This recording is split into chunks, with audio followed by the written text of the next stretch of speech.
Dzień dobry, czekajcie, nie włączyłam Mili, jak to tak mogłam? Witam was wszystkich bardzo serdecznie, to ja, syn marnotrawny, powracam dzisiaj do was z kolejnym horrorkiem, czyli co mnie zaś tam, nie będę nic sprawdzała, wszystko było dobrze ustawione. Powracam z kolejnym horrorkiem Corpse Factory, czyli odcineczek 2, w sensie cudzysłowia nawiasy, odcinek. Jak otworzyłam menu, to miałam zaskoczenie, zaraz wam pokażę, tylko sobie włączę, żebyście słyszeli też dźwięk. Moi drodzy, tak randomowy streamek, zawsze dobry. Mam teraz weekend wolny, dlatego stwierdziłam, że teraz i tak jestem na ten moment sama, mam trochę rzeczy do roboty, ale nie będę budziła narzeczonego tam kombinując w jego pokoju, więc najlepsze rozwiązanie zrobić live'a. No. Proszę się nawadniać, dzisiaj ma być 32 stopnie, przynajmniej u mnie, dlatego proszę mi tutaj nawet jak nie samą wodą, to przynajmniej pić jakiekolwiek napoje. Dobra, teraz mogę chyba Milcie chyba mogę wyłączyć. Wkliknę w grę. Teraz powinno wskoczyć. Haha, nie wskoczy. Wskoczy? Nie wskoczy?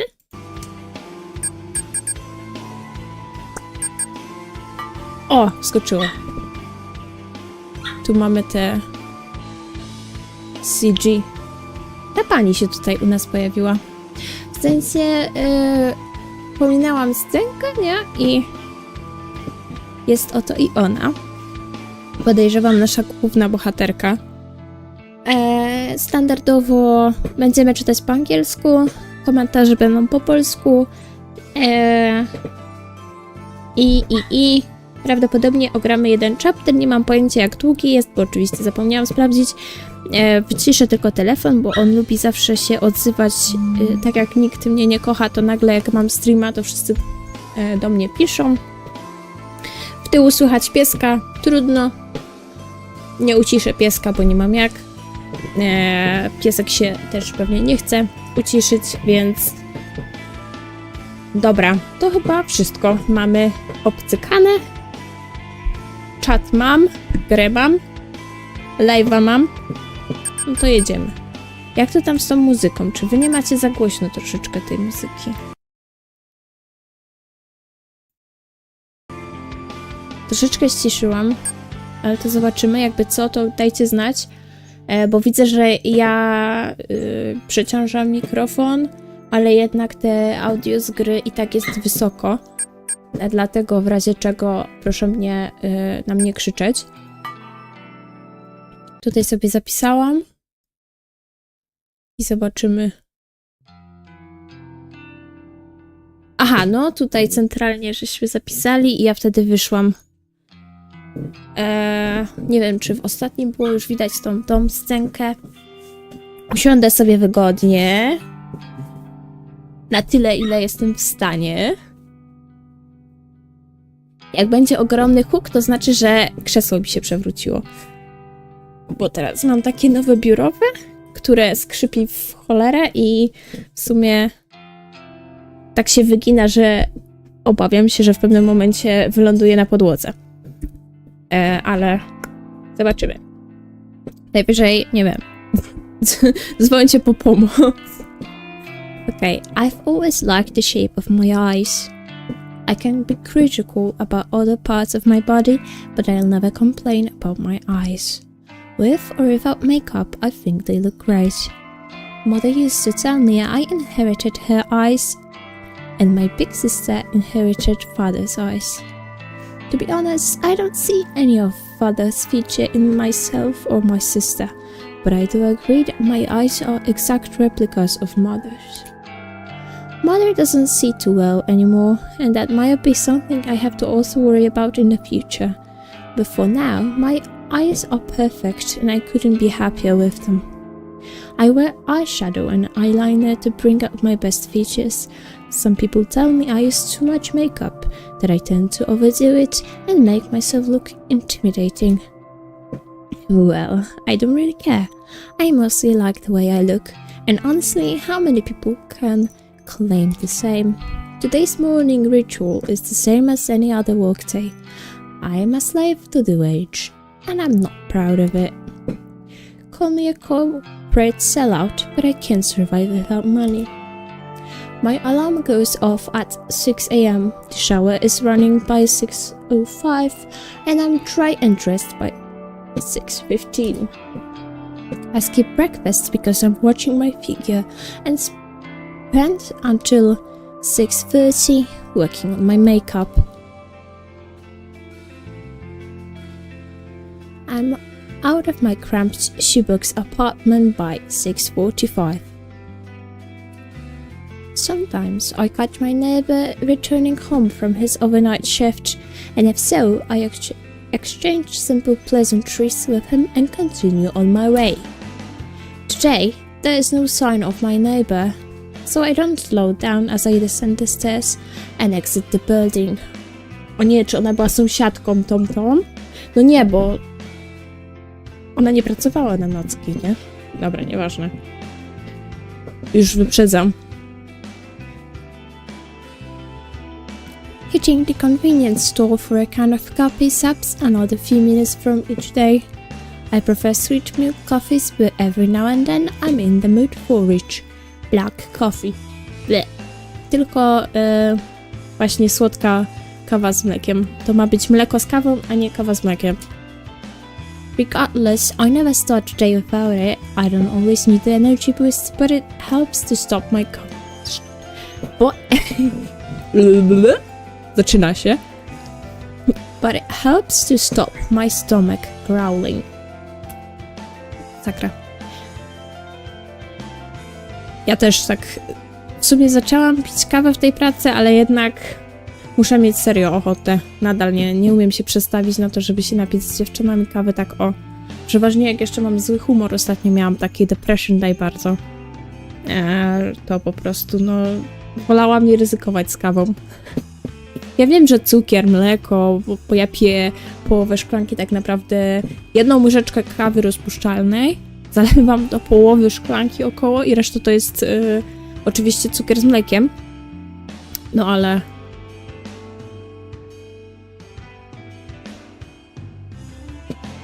Potem nie jem cały dzień, bo mam kawę w brzuszku. It's a milk coffee kind of day, so I pay for my favorite brand and get out of the store in no time. The canned coffee dives into my handbag as I continue on my way. The train station is always busy. Dokładnie. Busy. Busy. In the morning, and it's usually a struggle to navigate my way to the correct platform in time for the 12:07 a.m. train. Today is no different. However, I always make it in time because my routine has been perfected over the last few months. No, idealnie. Też bym chciała tak... Kończę to, zaczynam to, wszystko idealnie, dzień w dzień. U mnie to przeważnie jest... Tutaj królik ucieknie, tutaj coś jest nie tak, tutaj tu zaspałam, tu wstałam za późno. Ale podziwiam ludzi, którzy mają takie, że tak powiem, wyczucie. To jest niesamowite.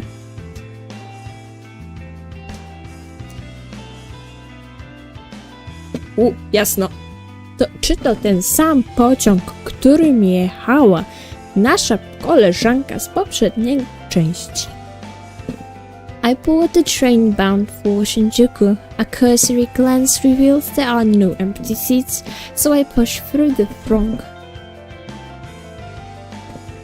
Co to za słowo? Of bodies and stand against the carriage wall. Whenever there's seats available, I like to sit and read, but it's too much more common to have to stand and stare on my phone screen like almost everyone else. Aha, chyba się będzie zmieniało, bo nie umiem przekliknąć. Widziałam te nazwiska. When I do read, I read the classics. Stoker, Lovecraft, Poe, horror, Western horror, and that is my favorite genre. And of course, faithful translations into Japanese are as good as it gets. My English isn't nearly strong enough to read these novels in their original language. If I'm stuck staring on my phone screen, I like to stalk people online. Acquaintances or the few friends I have lead such boring lives. They boast about the most mundane topics all day, every day, acting like they'll shrivel up and die unless they get the attention they seek. Ogólnie to śmieszna sytuacja. Dzieci, nie róbcie tak. Ja tylko mówię, że w sumie odkryłam taki myk. Ciekawił mnie dłuższy czas taki budynek w miejscowości obok i jest na nim w ogóle napisane, jest taka, jak na starszych budynkach jest na przykład, że jest jakaś kamieniczka, jest 1900 któryś, nie? Często tak było i jak remontują to przeważnie zostawiają, unowocześniają tą i ten znak, te 1000 coś zostaje, nie? Jest ładnie wymalowany, ale środek jest i zewnątrz jest w lepszej kondycji. Więc właśnie tam był budynek i on miał 1908, jak dobrze pamiętam. Więc wow, w sumie. Chyba, że źle mówię, ale to miał ten znaczek, że jest 1900 i on kiedyś był wystawiony, ten budynek, bo z ciekawości szukałam, na internecie. Teraz oferta jest niedostępna, nie da się jej znaleźć, musiałabym naprawdę po archiwach tych wszystkich stron, bo nie pamiętam, która firma to wystawiała. No ale on bodajże kosztował 800 000. Budynek jest bardzo duży. Niestety z tyłu nie widać dokładnie, jak wygląda działka, ale jak wejdzie się na geomapę konkretnych działek, to tam jest olbrzymia połać ziemi. Niby ta działka jest podzielona na dwie części. Końcówka budynku i lasek z boku są tak jakby inną własnością, a główny gmach i pole z tyłu należą do jednego właściciela. No. I tak przejeżdżam koło tego budynku bardzo często. I tak z ciekawości, dobra, cholera, sprawdzę, czy to jest prywatne, czy to jest już przeszło na ręce urzędu. Tam miasta, coś tam, nie wiem. Nieważne. No i stwierdziłam, dobra. No to właśnie sprawdzam na tych geomapach. Tylko na geomapach nie znajdę, bo żeby znaleźć jakiekolwiek informacje o tym budynku, musiałabym znać wszystkie, pełny ciąg znaków w księdze wieczystej. W ogóle, żeby znaleźć konkretną księgę wieczystą, konkretny wpis. No, na tych wszystkich stronach, gdzie można tak jakby znaleźć, wyszukać sobie po konkretnej działce numer księgi wieczystej, niestety jest, żeby ujawnić cały numer, niestety trzeba, ale wziąć i wykupić takie ujawnienie. Poczekajcie. Takie ujawnienie. Wtedy to jest tak na jedno ujawnienie 30-45 zł, coś takiego. I teraz tak. Zastanawiałam się bardzo długo i stwierdziłam, dobra, nie, no ja chcę wiedzieć. Ten budynek ciągle chodzi mi po głowie. Nawet z czystej ciekawości, po prostu dla samej siebie sprawdzę. Wydałam te 30 zł. Dostałam bo oczywiście sprawdzanie księg wieczystych jest dostępne bezpłatnie dzięki tam jakiejś stronie naszego państwa. Tylko że no trzeba mieć pełny kod, nie? Trzeba konkretnie znać, o który wpis chodzi. A nie da się niestety tego wywnioskować w żaden sposób z danych działki, ponieważ niestety, ale to jest numer z tej Księgi Wieczystej, to jest kolejny numer z Księgi Wieczystej, która w sumie bierze i się pojawia tam w fizycznej wersji. I dostałam ten numer, sprawdziłam sobie tą Księgę Wieczystą i najzabawniejsze we tym wszystkim jest to. Ja jestem w stanie dowiedzieć się, w którym roku została ona przekazana w spadku. Ja jestem w stanie dowiedzieć się pełne imię i nazwisko tej osoby. Ja jestem w stanie podać PESEL tej osoby, imiona matki i ojca. To jest, powiem wam, bardzo niebezpieczne. 30 zł i ja mam dostęp tak naprawdę do najważniejszych danych tej osoby, nie? Tego właściciela.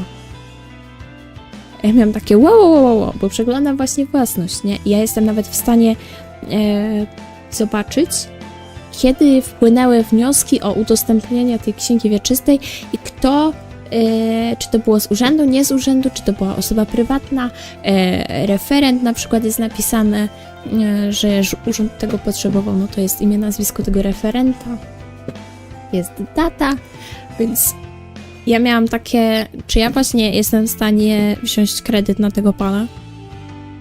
I szczerze tak myślę, że wydaje mi się, że tak, ale nie będę się z tym panem kontaktować w sumie, bo nie wiem dokładnie kim jest, nie mam z nim kontaktu, w sensie znam jego imię, nazwisko, ale nie znam żadnego, no jak się mam w sumie z nim skontaktować, jak nie mam nic innego oprócz jego imię, nazwisko, PESEL i imiona rodziców.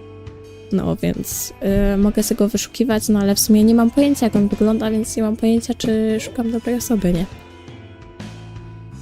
No ale zapytałam o tą osobę moich rodziców, bo nazwisko było mi znajome, więc podejrzewam, że ta rodzina gdzieś tutaj się w naszych okolicach przewija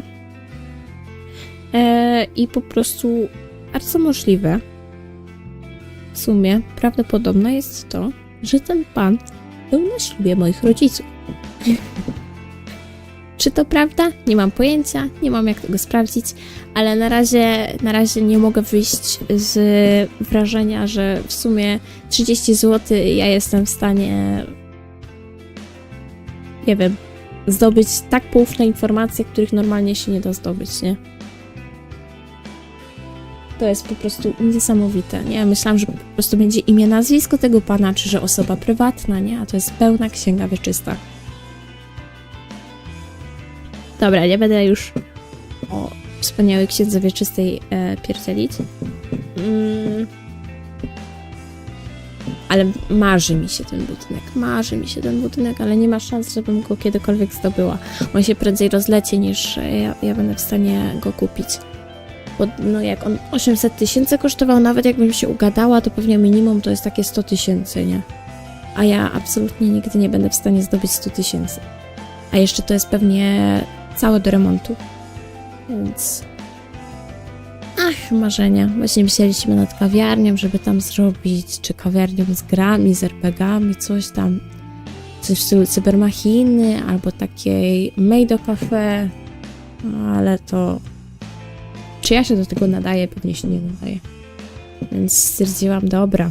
Przynajmniej wiem, że to jest prywatny budynek. They post about the most mundane topics all day, every day, acting like they... Aha, to już czytałam. Nieważne. I find that the old tedious life simply fascinating. From behind the safety of a glass veil, I can fulfill my voyeuristic fetishes and consume as much pointless information as I desire. Boże, kochany, jakie słownictwo. Knowing every mundane tidbit of people's daily lives turn me on. Chwila.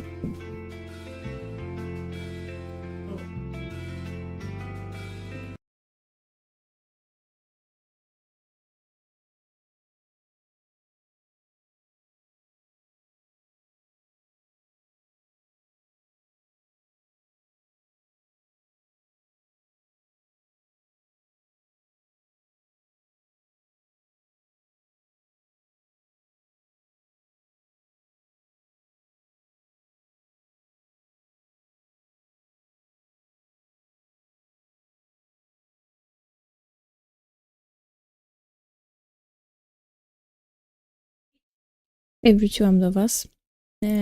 Czyli dobrze słyszałam, że w sumie mnie wołają. Patrzę teraz na rękę, bo mi kot wbił centralnie pazura w dłoni, ale to... O nic. Knowing every mundane tidbit of people's daily lives turned me on. This morning is the same as any other. I stared down at the phone held in my frail hand. My fingers moved of their own accord, scrolling and tapping against the backlit display, buzzing, pondering, pouncing on any post or picture that my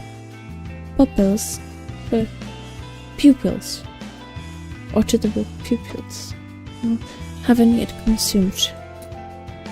Standing in a train carriage packed to the grills with people, I can't help but feel my face getting flushed and my steamy breath escaping my lips. Oh nie! I digest post after post, photo after photo, memorizing the comings and goings of every single person on my noise activity feed. I catch my breathing getting heavier, my gasps becoming short and sharp.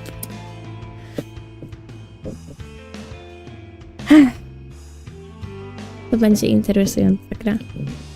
I went to the dentist yesterday for a root canal. Mizuno shared some photos from her international vacation.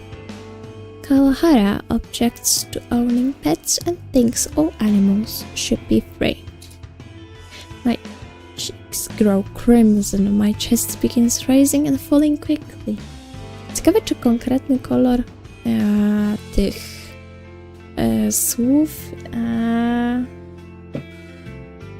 ma odbicie na przykład, bo tam będzie kilka tych postaci, nie? Czy to może chodzi o to, że jakaś postać będzie się zajmowała photo, jakaś właśnie z jakąś postacią będzie skojarzona słowo crimson, tak jakby w Doki Doki, jak wybieramy te słowa do pisania wierszania, to może tutaj konkretny kolor konkretnych słów można przypasować do konkretnych postaci, ale nie wiem, zobaczymy, jesteśmy dopiero na pierwszym chapterze, jeszcze wiele przed nami.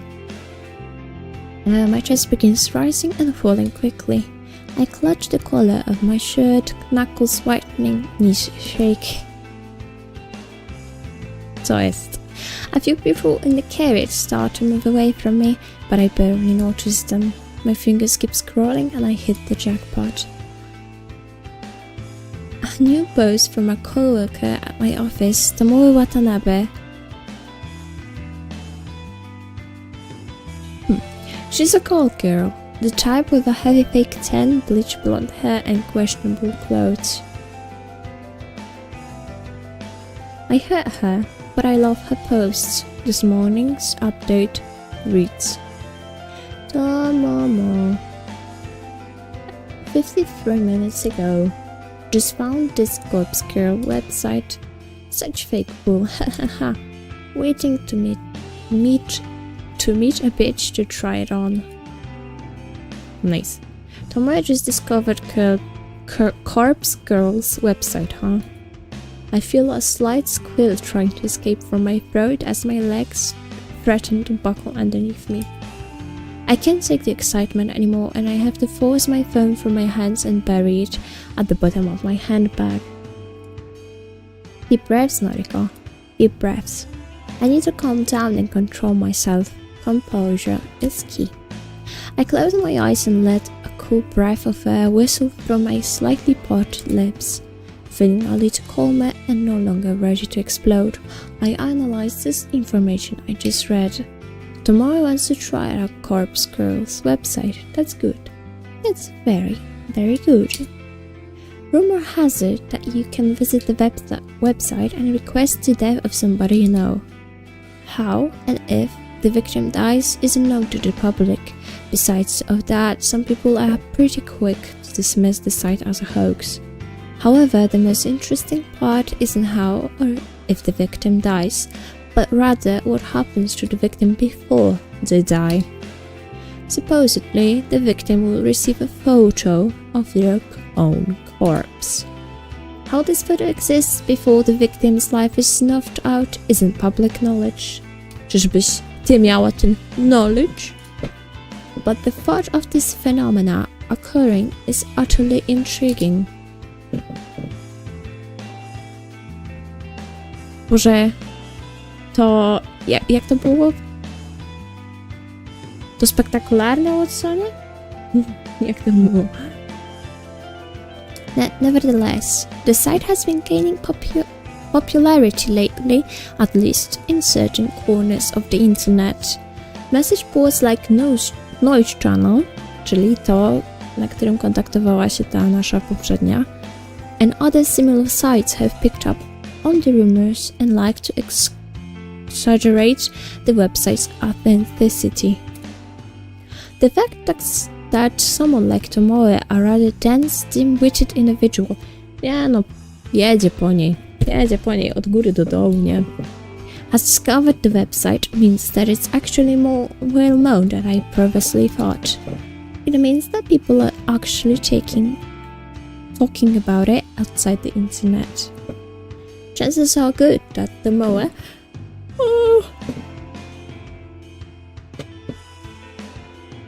will want to try it out and request the death of someone in the office.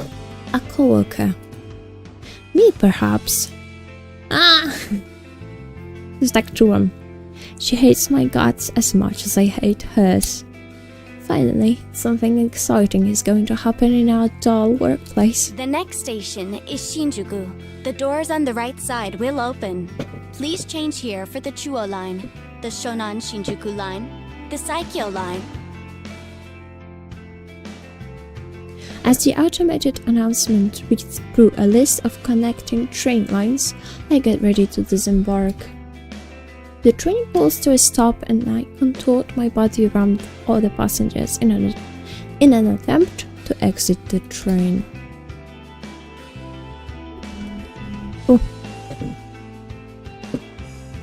Słuchajcie, bo to z mojej nowej pracy dodatkowej. Juhu!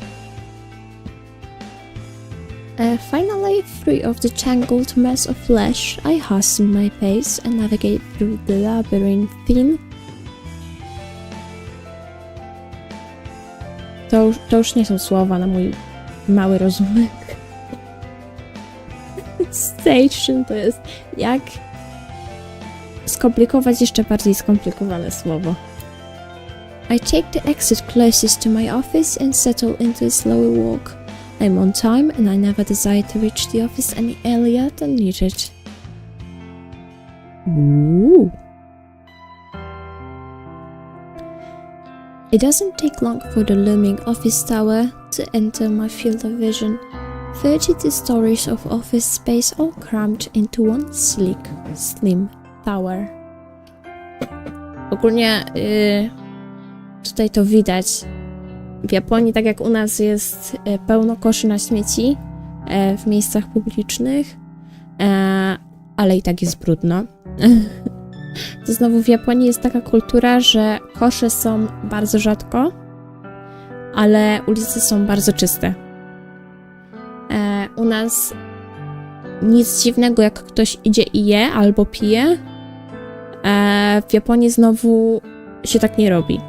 Żeby zjeść się siada, na przykład na ławeczce gdzieś w parku je się i dopiero najczęściej jak zostaną jakieś papierki, to trzeba ze sobą zabrać do najbliższego kosza, zutylizować i tak naprawdę to jest taki troszeczkę dłuższy proces, nie? Ja kocham po prostu dowiadywać się takich kulturowych rzeczy z Japonii, bo przynajmniej wiem, że jak kiedyś ją odwiedzę, to nie będę miała takiego szoku i nie będę tutaj zachowywała się bez szacunku, nie? To jest właśnie fajne, że zbieram info, które jest przeważnie potwierdzone. Więc jedziemy dalej. Timu. The name Timujin is stamped across the structure in gigantic block letters. If you're looking for this building in Shinjuku, you can't possibly miss it. Temujin carries the title of Japan's first biggest banking corporation. Wow! I my tam pracujemy? Tusia mi się zaczęła tak niepokojąco ruszać, ale w sumie myje się, zamiast się bawić. W końcu jest na zewnątrz, a ona zamiast się bawić, to siedzi w klatce i się myje. No ale nic, no. Jej sprawa. Aha, wiatrak włączę, to na pewno, bo to, że nie jest już duszno, to znaczy, że króliczki w tej swojej sierści dosłownie umierają.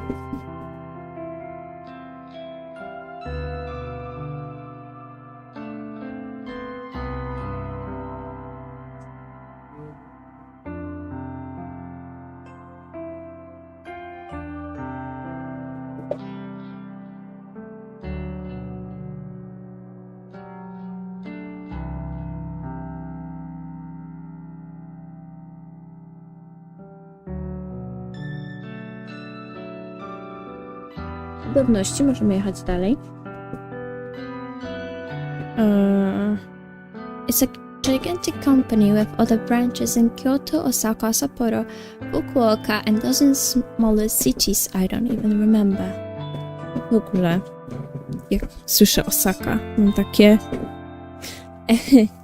taką cichą ekscytację, bo nie wiem, czy czytaliście, czy spotkaliście się z mangą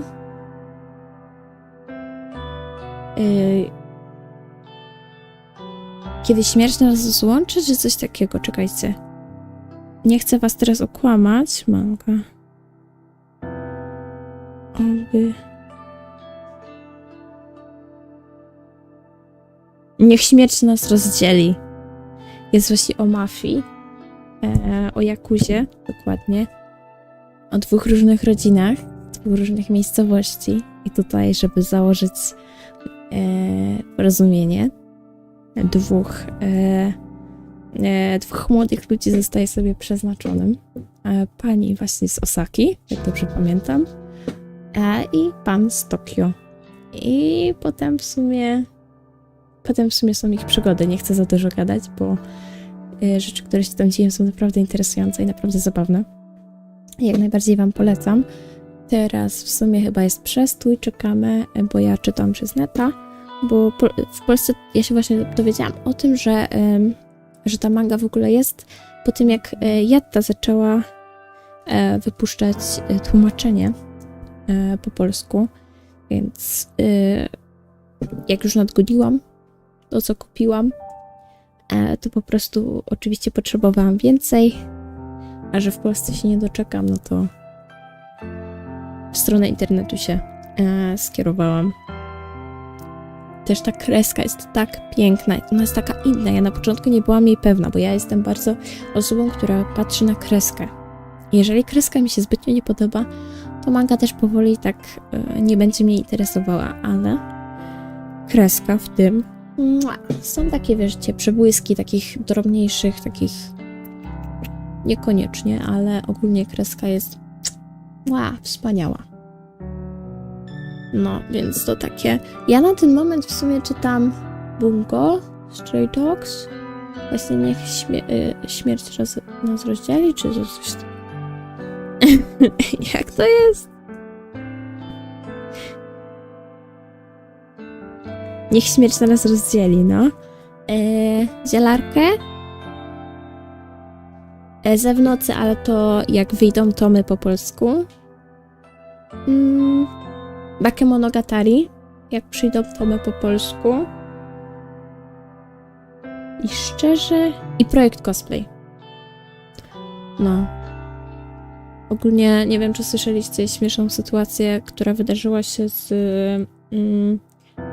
mangaką z Zielarki, ale w sumie została skazana na 10 lat więzienia, czy 10 miesięcy więzienia?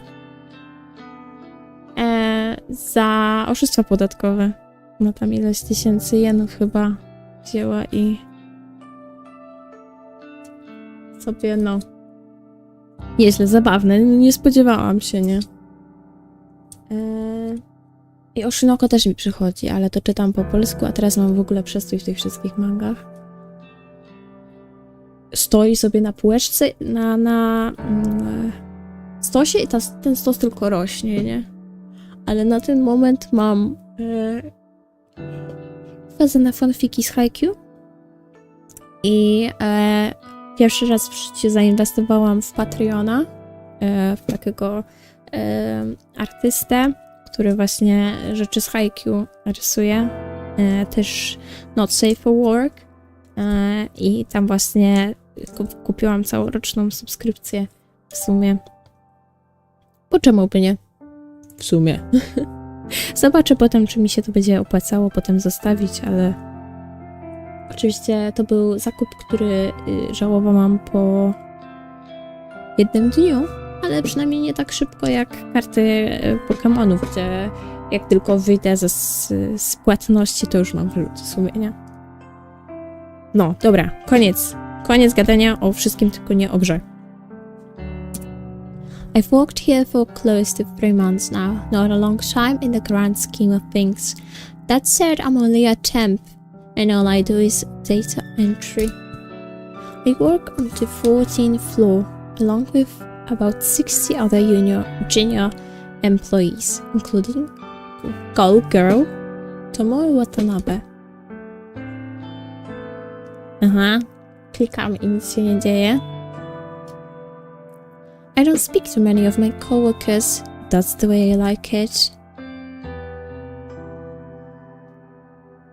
Aha, jeżeli ktoś o mnie przychodzi po raz pierwszy, to jest jego pierwszy odcinek, zdaję sobie sprawę, że mam akcent taki ale w sumie umarłabym, jak miałabym to wszystko tłumaczyć, dlatego to, co nie mówi aktor głosowy, ja będę czytała po angielsku,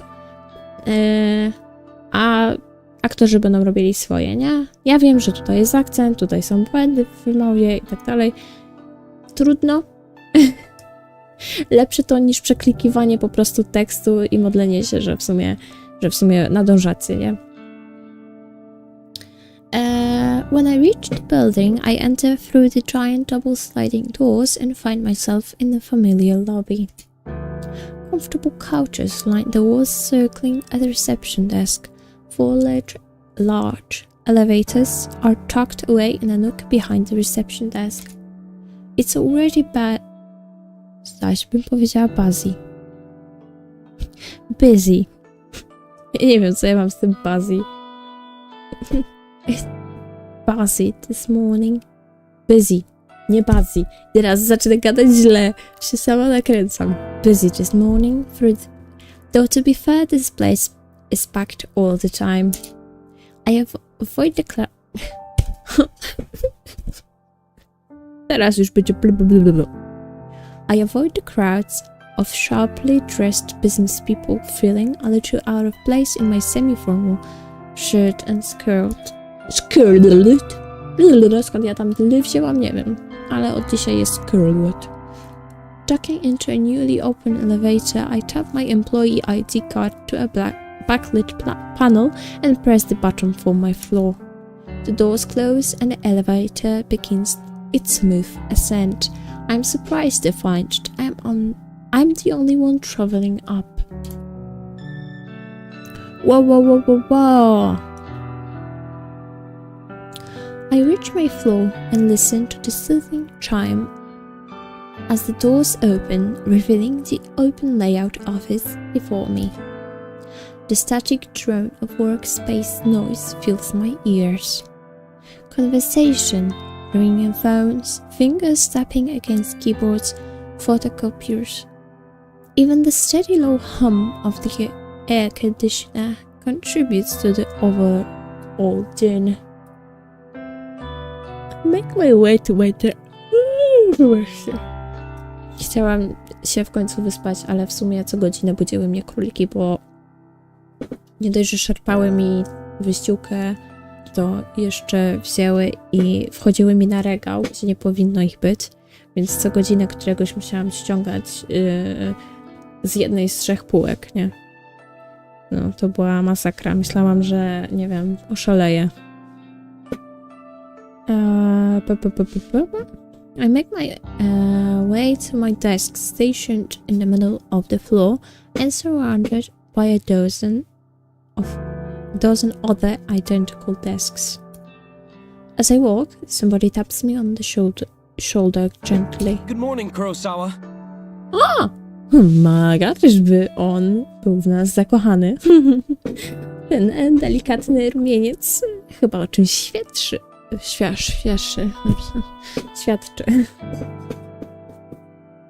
No, coś chciałam powiedzieć. Aha, Blue w ogóle, moi drodzy, idzie w... Tusia jest po kastracji i teraz zostanie nam tylko Blue. I Blue już jest po badaniu krwi i w środek zawozimy. Więc w końcu wszystkie króliki będą po kastracji. Ja naprawdę nie mogę się nacieszyć, nie? Bo w końcu będziemy mogli zacząć zaprzyjaźniać i w ogóle i myśleć o tym zaprzyjaźnianiu, bo jest to bliżej niż dalej. Ale zobaczymy w sumie, jak on się będzie czuł po tym wszystkim, nie? No, ale to się zobaczy. Dobra, ja sobie nalewam piciu, bo już czuję moje gardełko. Powiem wam, że moje gardło po chorobie nigdy nie jest takie same, jak było. Za każdym razem, co jestem chora, to potem mam skutki tego uboczne przez kilka dobrych miesięcy. I mój głos nie umie się zregenerować w 100% zawsze. Ale to nic. Ważne, że mój serdeczny, miły pan głosu zostaje ze mną. Czy coś? No. O! Nie mogę też patrzeć w sumie na ekran, jak nalewam. Prawie zdarzył się wypadek. Ale na szczęście kryzys został zażegnany. Bo jakbym jeszcze miała w sumie wycierać teraz klawiaturę, to bym się chyba popłakała. Coś musi w ogóle pójść nie tak. Czekam, co dzisiaj pójdzie nie tak. Bo przecież wiadomo, jak jest mój stream, to coś idzie nie tak. Ja tylko czekam, co się pojawi.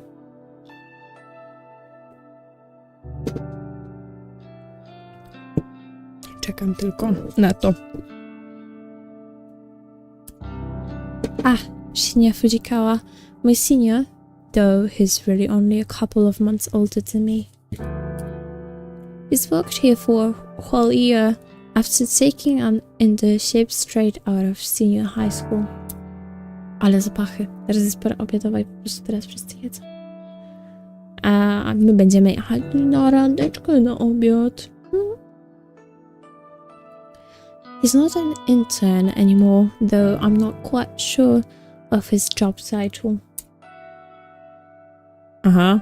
Boże, ja nienawidzę, jak to się nie klika dalej. Ja w sumie potem nie wiem. Morning, Fujikawa. Coś to za prosty masz, Noriko.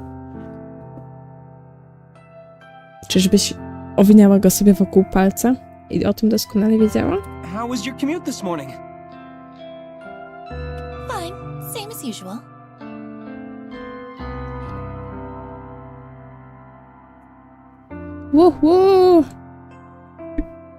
Dawno nie było tych na Twitchu, żadnej w sumie oferty współpracy w komentarzach.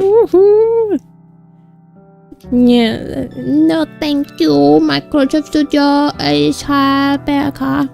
No thank you. That's good to hear. Did you read any of your novels?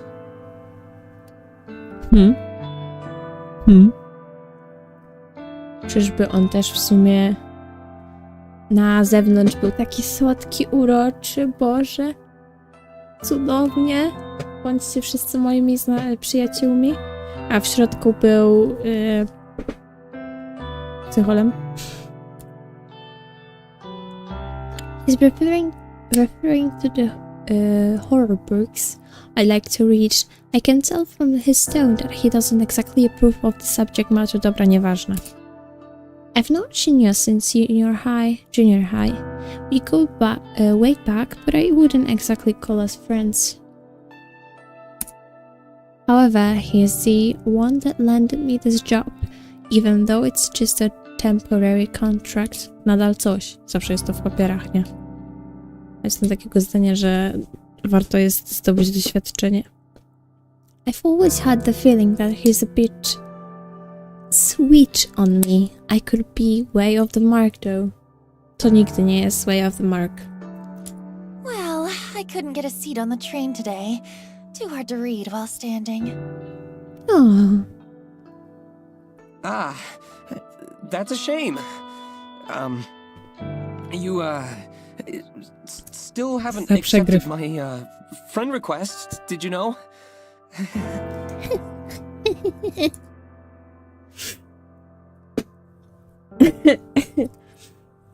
I have to fight the urge to roll my eyes. He's a nice guy, but we were connected on Noise once before and I had to delete him. He's super obsessed with his father's detective work and all he ever posts about is his assumptions and theories on petty crime cases. Normally, I find someone on my friends list fascinating, but here's the thing, Shinya never posts about his personal life. All he writes are long-winded threads on boring cases. It's far beyond the amount of dullness even I can stand. I fish my phone out of my handbag and pretend that I'm looking at Noise. Oh, how about that? Looks like I don't have any incoming friend requests. I quickly dip my phone back into my bag. How peculiar. Well, I'll try and nudge again later. Yeah. Sure, no problem. Pewnie normalnie nie brzmi. Yeah, no problem. Tylko, sure, no problem. Well, anyway, I better get to it. Work hard today, okay? Okay. You got it.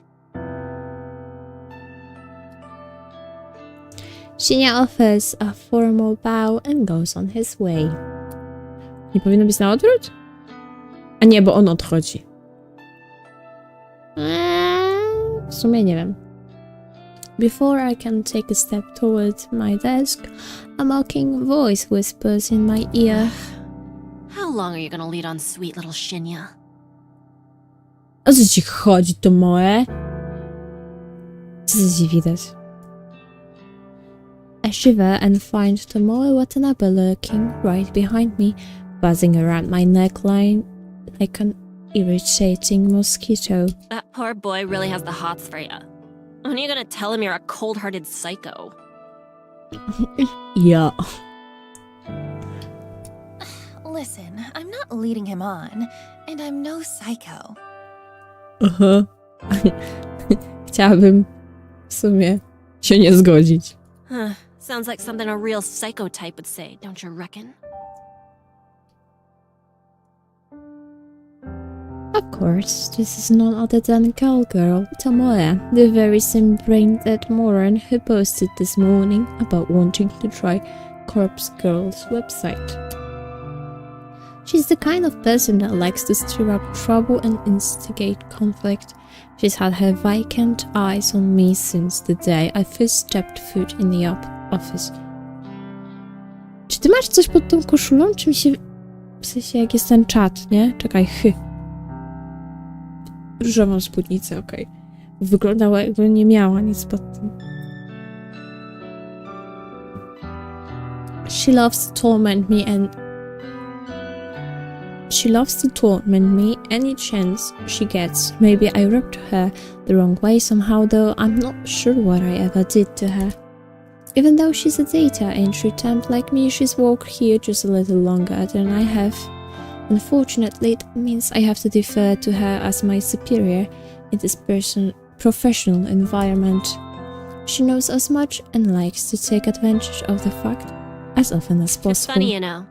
You don't look like the type of skank to lead on a goody-goody like Shinya. Kogo nazywasz skank?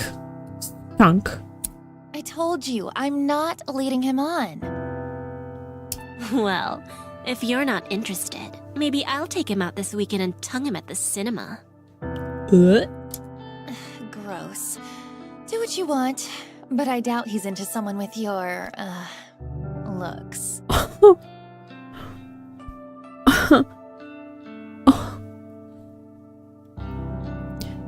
Noriko? Oh yeah? What would you know? You think he likes your flat chest, little Miss Gothic Lolita? Excuse me? I know I should shrug off comments such as this, and normally I would, but backing down from Tomoe isn't something I can do easily. I'll give you a tip. Guys like Shinya are smart. Clever. Boże, oni robią ten sam ten, nie? One wyglądają tak samo, ona chyba specjalnie tak robi, żeby naśmiewać się z Tomoe. If you want to impress him, don't let him know your head is as full of air as your inflatable breasts. Wow! Krótko z nią.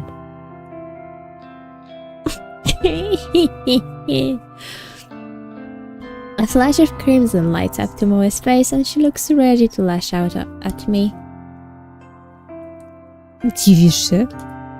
A group of co-workers, juniors like us, look over to us in concern. Tomoe takes a step back from me, but not before signaling a gesture with her fingers. Ooh. We ain't done here, Noriko. Watch your back. Watch your back. I'm trembling. I'm trembling. Tomoe walks away and I breathe a sign of relief. If it wasn't for having to deal with her, I wouldn't dread coming to work every day. Anyway, I wonder when she's planning to test out Corpse Girl's website. Will she try it on me since we just fought? I'm not really sure if I should be excited or scared. Either way, it will definitely be fun to find out what happens if she does try the website. I finally reach my desk and take note of the time. I was supposed to start working 5 minutes ago, so I quickly log into my computer and check today's task list. It's all standard stuff today. I need to transfer a few tables of numbers from a spreadsheet into our company's online database. When I'm done, I have to run it by a few other people and then commit the changes to the server. The work is dull and repetitive, but my salary isn't bad. On the plus side, I get to wear headphones and listen to music while I work. I dip into my handbag and retrieve my headphones, my phone, a can of milk coffee, and a handful of breath mints. I lay them all out on my desk neatly. To jest cudowna praca. Zazdroszczę takiej pracy, naprawdę. Jak serio przypisywanie tylko danych i dawanie znaczy miałam styczność z tym, że trzeba niektóre rzeczy zaakceptować, że góra musi je zaakceptować, to jest cholernie uciążliwe i upierdliwe, ale samo przypisywanie danych jest w sumie cudowne. I slip my headphones on, plug them into my phone and hit play on my work playlist. Loud symphonic metal lovingly thrashes my ears as I crack open the can of coffee and take a long sip. Pewnie patrzą na nią. O, pewnie słucha popu, albo jakiś indie, albo ten. On. Symfoniczny metal. Okay, let's get started. Nie, mam nadzieję, że nie powiedziałaś tego tak głośno.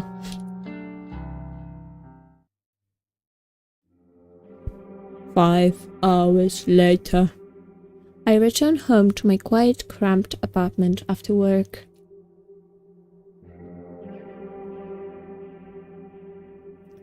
The place is eerily silent, a stark contrast to the bustling office where I spent my days.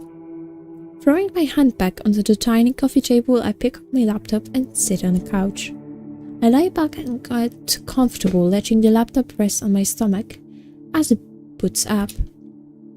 The welcome screen loads up, so I click a couple of times, open my web browser, and then head to a very specific website saved in my favorites. Corpse Girls website. A cute dancing zombie girl is animated at the top of the page, a peculiar irregularity that always makes me giggle. I noticed that the page view counter at the bottom of the website is nearly the same as it was yesterday. There have been maybe 4 or 5 new visitors. I hear the sign. Maybe the website isn't quite that well known after all. That begs the question, how did Tomoe discover it? Well, never mind that. My eyes scanned the website's content. Request a death. Big, bold letters headline the site. The intention couldn't be clearer. Further information on the site is sparse. Brief instructions tell the user to fill in the victim's phone number and upload a photo. Aside from that, there's not much else to mention. It doesn't even ask for a name. After scanning the site, I move my mouse to the browser address bar and click. I type a / after the website address. Coś tak myślałam, że to by było. And then add the word admin. I hit the answer key. A login page presents itself with empty username and password fields waiting to be filled in. My fingers tap dance around the keyboard, and within moments I'm presented with a brand new page. A blinking slab of text. Of text greets me. 1 new request. Się wzruszyłam. A crooked smile cracks my stony expression. Finally, somebody has requested death. Somebody has asked me. Corpse Girl to kill a victim. To było zbyt jasne, żeby się nie domyślić, że to ona jest. This is where things get exciting. I giggle and feel my cheeks flush red. This is the first request I've had for about a week. I've been logging in every evening, fingers crossed that somebody has elected a new victim for me. Today my wish has come true. I can't help but feel emotional at a time like this. My lower lip trembles and I feel tears welling up. I dab the corners of my eyes gently to avoid smudging my makeup. As I hover my mouse cursor over the View Request button, a familiar and pleasant tingling sensation surges in my chest, my stomach, my thighs. I shiver with anticipation, my hot and steamy breath beginning to fog up the laptops. Jesus! Spokojnie. I click the button. Request details. Today, 2:47 p.m. local time. Victim's phone. Rejected. Downloading image attachment. The victim's photo automatically loads on my screen. The person in front of me is a total stranger, but that's okay, it doesn't change the task set out before me. A woman, rather plain, in her early 30s, she's well dressed with minimal makeup, and she's not really putting her personality on display. It's a nice photo, better quality than some of the images I've received in the past. In fact, the photo looks like a corporate ID picture. I wonder if it was downloaded from a company database or website. Well, the source of the photo doesn't matter. The simple fact of the matter is that somebody has made a request for this person to die. It falls to me to fulfill that request, and as Corpse Girl, I take requests very, very seriously. I have the victim's photo and I have her phone number. All I need now is to select a way for her to meet her untimely demise.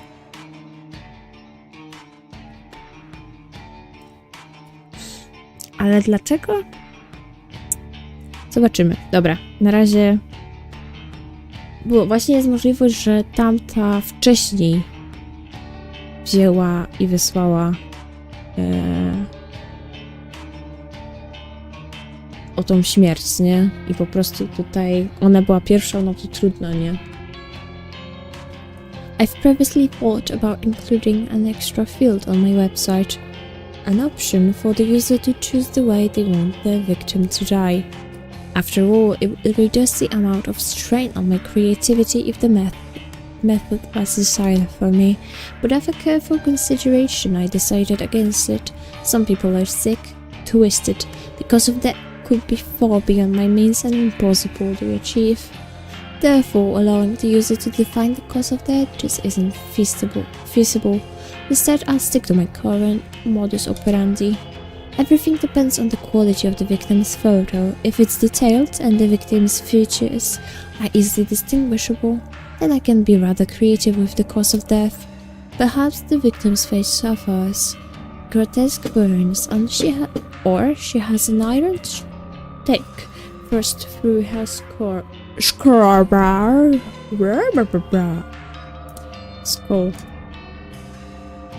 However, if the victim's photo is low quality and doesn't provide enough detail to identify the subject, I have to resort to the default cause of death. A terrible, unlucky fall from a great height. Aha, czyli ona nam musiała zrobić z ukrycia. Albo z nagrania wzięła. No, i przez to, że myśmy wzięły... No, tak to by musiało być. Że tam ta paskuda, kierowniczka. No dobra. Fall from a great height. Maybe she slips, or maybe someone stumbles into her and sends her tumbling over a rail. The end result will be the same, a swift, crushing death from on high. The victim will end up face down on the concrete, completely unrecognizable save for her clothes and accessories. Znaczy się, ona wtedy nie spadła z wysoka. Jakoś tam. Ona po prostu spadła na ten... jak to się nazywa? Na tam, gdzie są kwiatki, nie? Ale to też były 3 piętra, no to może... Nie wiem, ciężko stwierdzić. It's not my favorite cause of death, but in some cases it is necessary. Regardless, it is still a valid way to fulfill the request. For now, it's time to get started. I can barely contain my excitement. I squirm against the couch, crossing and uncrossing my legs in a vain attempt to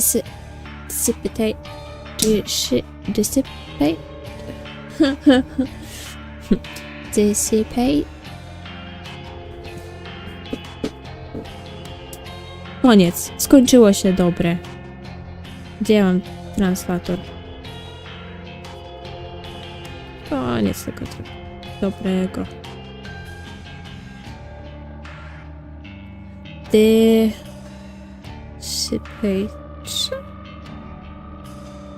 Okej, a możecie mi to powiedzieć? Okej.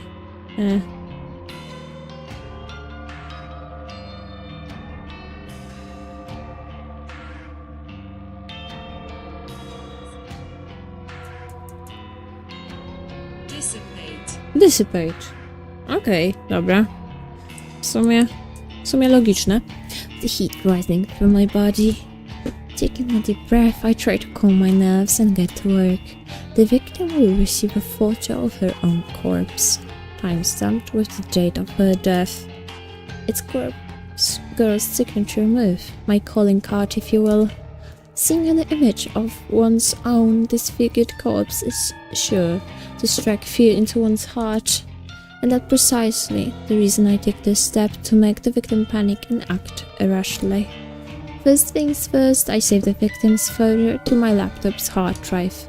I store it in a folder, discreetly named System Files, hidden away in the root directory of my operating system, a password-encrypted directory, of course. Next, I open up my favorite image editing software and load the photo. Looking carefully at the detail in the picture, I can see that this will be a work of art. I can really go to town with this request. I minimize the software, open my web browser and access a particular website. The database of the deceased, the DD, as it notes, In the dark web, my secret weapon, the ultimate resource for my work. Today is a collection of countless high-resolution photographs of dead bodies. Murder victims, crime scenes, suicides. If somebody has died in one way or another, chances are good that some perverted individual has captured the moment in all its gory glory. Such valuable images are essential to my work. Using these photos as a base, I can edit my victims' details into the picture. My process is simple. I start by locating the perfect corpse photo. I search the database, and in less than 2 minutes I discover a distinguishingly detailed photo of a woman with her entrails spilling from her stomach. Her face is blue, having suffocated before even having chance to bleed to death. She's about the same age as my victim. She's of a similar height and build. Finding a photo that specifically suits my victim's feature is easy thanks to DD's excellent catalog of tags and filters. Simply search for the keywords that match my victim's description and find a corpse that fits. Using the photo as a starting point, I digitally edit my victim's face onto the body. It's not some quick job that even a child can do. It's a painstakingly crafted work of art that would fool even the keenest eye. An hour passes, then 2, then 3. Before I know it, midnight has come and gone, but the work is nearing completion. All that remains is to add the final touches. I like to add specific distinguishable details to the image, a personal item or accessory clothes, makeup, you name it. I can edit it in. With personal details added, I adjust the lighting and color palette just slightly enough to make the photo truly unique. If the victim decides to reverse image search the photo and discover that it's a forgery, all my work will be for naught. And with that, the masterpiece is complete. A grisly, gruesome, graciously gory gift for the soon-to-be departed.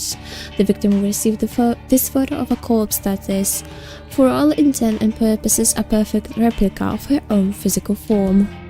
She will open the image on her phone, and the life she once knew will crumble to pieces. My lips curl into a satisfied smirk. During my hours of work, my breathing eventually steadied. My excited nerves settle into a zen-like calm. But seeing the finished art piece now, I begin to feel my heart pounding once more. The macabre version before me is exhilarating. Adrenaline and dopamine surge throughout my body, giving me a sudden head rush of bliss. To say that I'm attracted to the sight of blood and guts would be misleading. No, I'm not into that at all. The excitement stems from the thought of taking control of somebody else's life, dictating their future, controlling their fate. For with the creation of this image, I have taken the victim's life into my own hands, like a puppet master pulling the strings of a marionette. Jest ciekawa, jeszcze musi dodać datę, nie? Ciekawe jak ona to w sumie ogarnia, jeżeli chodzi o... Kiedy ona wyznacza tą śmierć, nie? Jak ona jest w stanie co do minuty... Znaczy ja rozumiem, że tutaj działa też ten strach, działa też ten element paniki u tej ofiary, ale w sumie jak ona to tak wybiera. Ciężko stwierdzić. Of a marionette. By forging this convincing creation, I will compel the victim to take her own life? Whoa! Aż tak? That's right, my own hands need not become stained. The hands of corpse girl have never been dirtied with the blood of a victim. This is the true nature of my work. Carefully crafting corpse photos in such a way to convince the victim that their fate is already sealed, that no matter what they do, they cannot escape the fate that awaits them. And the date stamped on the photo is the icing on the cake, the ultimate driving force behind the victim choosing to end their own life. A date so near in the future, a time that has not yet occurred. I a fiber of uncertainly careful interwoven into the image that causes the victim to pause and consider the possibilities. Is this photo from the future? Is this truly my fate? How can I outrun a future that has been pre-decided? These are the thoughts that run through a victim's mind. Despair and dread flood the senses. Overwhelming anxiety gives way to calm acceptance. This is my dead body. This is who I die. Why should I fight it? And when the victim's last vestige of resistance gently breaks, like a silk spiderweb being torn by a cool breeze, they finally give in. They invite their end. This is the way it will go down for this woman, this complete and total stranger. I'm confident, certain, convinced. Wow. Niesamowite. Jestem ciekawa.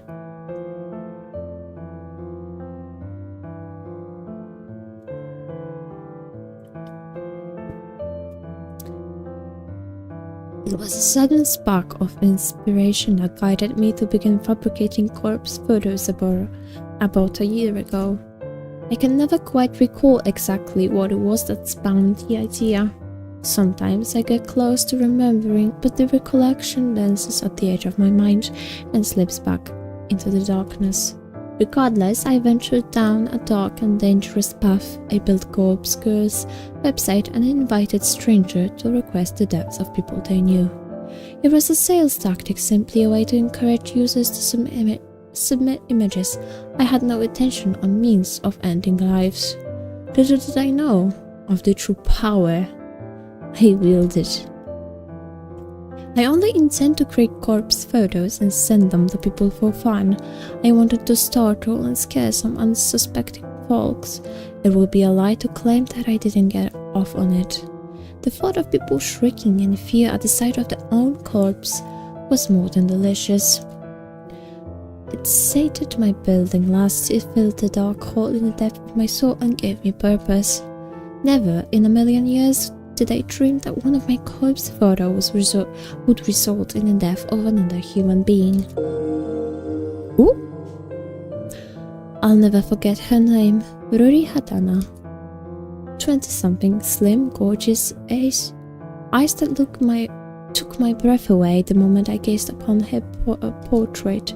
She was the first person to make me feel bad about crafting hoax photos, the only person to make me feel bad about it.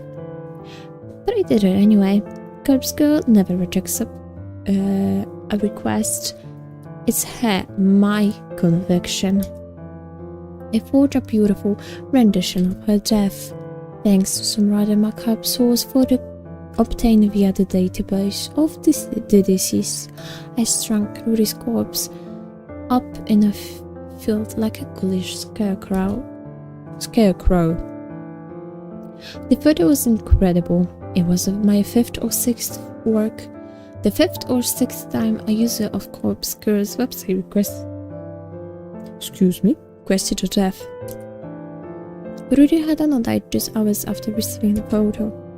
I don't know why, I don't know how, I don't know if she killed herself or if someone murdered her, but I know one thing. Ruri Hadano's body, her real body, was found in a field hanging like a scarecrow, surrounded by crows. Co jest ze mną dzisiaj nie tak? Buzzy? Crows? Sakra. Ale śmieszne, że właśnie Ami tak się wyciska wszędzie. Her eyes had been gouged out of her skull. And her stiff fingers clutched her phone tightly. According to the news report, her phone displayed a familiar image, the very image I created of her corpse. When I first learned of Ruri's death, I was overcome with varying emotion. I felt sick, elated, disgusted, overjoyed, depressed, aroused. Had I somehow caused her death? Was Corpse Girl responsible for taking a life? Even though my hands weren't stained with blood, I still felt responsible. A loaded truth descended upon me at that moment.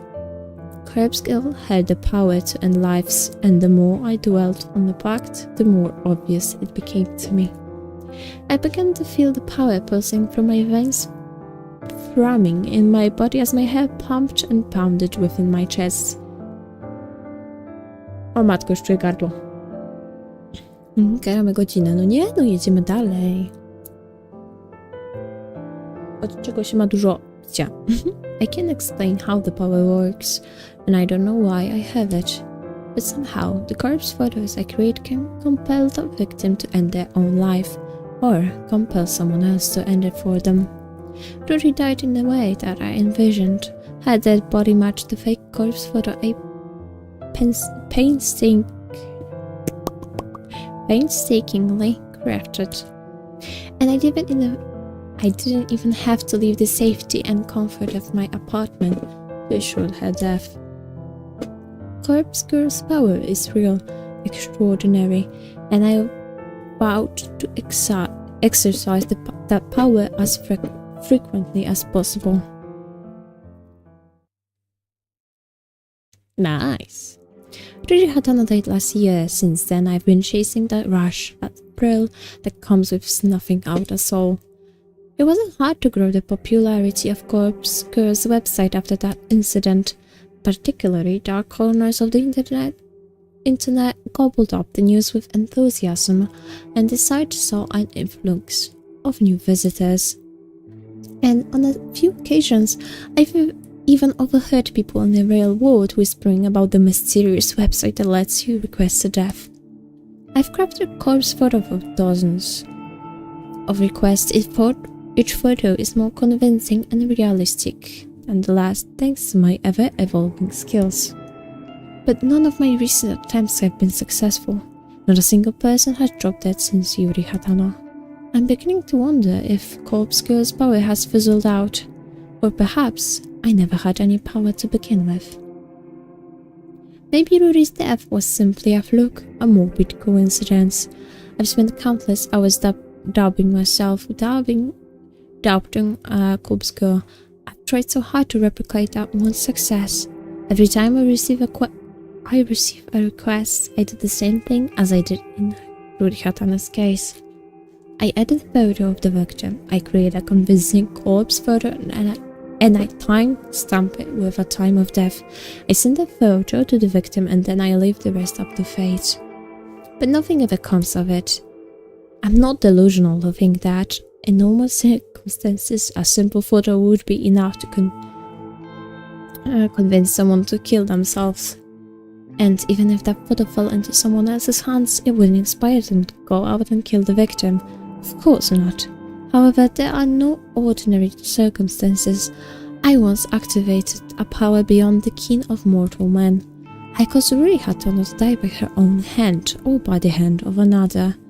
I need to find a way to manifest my power once more, to prove that I, Corpse Girl, have the power of death and destruction at my fingertips.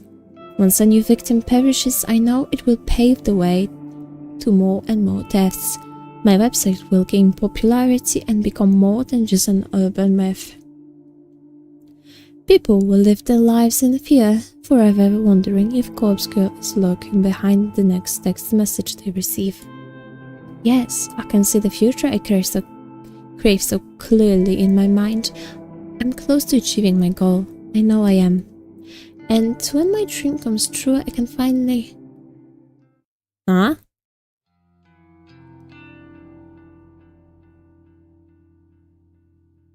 Chwila.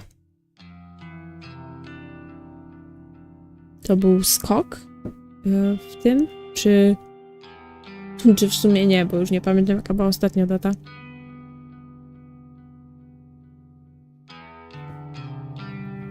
The incessant chirping of birds gently kindles the embers of my consciousness. My heavy eyelids open to find my body contorted before me, legs spread across the couch in the most uncomfortable position I can imagine. I groan and twist my torso, letting my spine pop and crack until the ache in my body drifts away. I need to stop falling asleep on the couch. I'm still young, but I can handle away from my comfortable bed. My eyes fall upon my open laptop, lying on its side on the floor. The screen is blank, the battery drained. I briefly panic, hoping against hope that I save my work before falling asleep. I stumble to my feet and pick up the laptop, then trudge toward the power outlet. I plug in and boot up, revitalizing the mechanical beast and feeling a wave of relief as the whirling of the internal fans signify the breath of life. The screen flickers and bathes my eyes in harsh light. My eyes squint against my will and I make out the image before me. The mutilated corpse of my latest victim.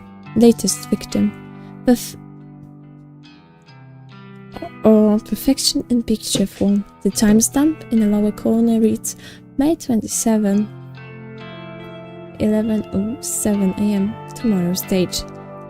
Ogólnie urodziny Notora są właśnie 27 maja, więc śmieszne tutaj nie połączenie w sumie, tylko takie uczucie. The photo is ready to be sent out. If I send it now, the victim will receive it immediately, notice the date and realize that her death is imminent. It's time to set the wheels of demise in motion. Leaving my laptop at the outlet, I quickly dart into the kitchen. Well, to call it a kitchen is misleading. It's simply a tiled area connected to my living space with a small refrigerator, microwave oven, and a single hot plate. A small stack of drawers is nestled next to the fridge, and I pull open the second drawer from the top. Plunging my hand inside is always an odd sensation.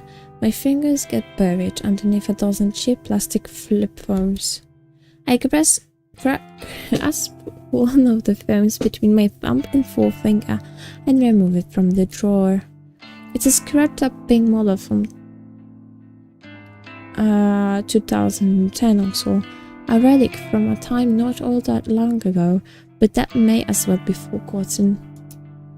I flip the screen up and turn the device on, relieved to see this artifact still holds power. To be fair, I charged up all of these phones just a few weeks ago, but the fact they retain a charge after being inactive for so long is a testament to their engineering. In any shady line of work, this kind of phones are referred to as burners, cheap disposable devices that are discarded as soon as their purpose is fulfilled. I acquired them by rather unsavory means, but that's neither here nor there. I use those phones to set out the photos I make. By doing this, I avoid using my personal phone and thus prevent anything from being traced back to me. When a photo has been sent, I keep the burner phone for 24 hours just in case the victim sends a reply. I know I'd get a good laugh out of that. Of course, I don't keep the phones on my person. I store it in an old shed out the back of my apartment building. When 24 hours have passed, I remove the phone's SIM card, snap it in half, and discard it with the combustible trash. The phone itself gets smashed and trashed in the dumpsters outside a convenience store. I also delete the photo of my hard drive and clean my internet history. Obviously, I don't even use my own internet connection at home. I leech off my gullible neighbor's Wi-Fi. He's under the impression I can afford my own internet connection. Whether or not I convince him of such is irrelevant. So he's happy to share his connection with me. Should the police ever try to track my actions, they'll only be led straight to my neighbor. Dokładnie, bo to, że wyczyścicie sobie historię w przeglądarce, nie znaczy, że administrator sieci nie jest w stanie zobaczyć waszej aktywności. To jest właśnie to, że nawet jeżeli robicie na prywatnej przeglądarce karcie, albo że usuniecie historię, to nadal te dane są wysłane. Nigdy nie jest się 100% anonimowym, nie?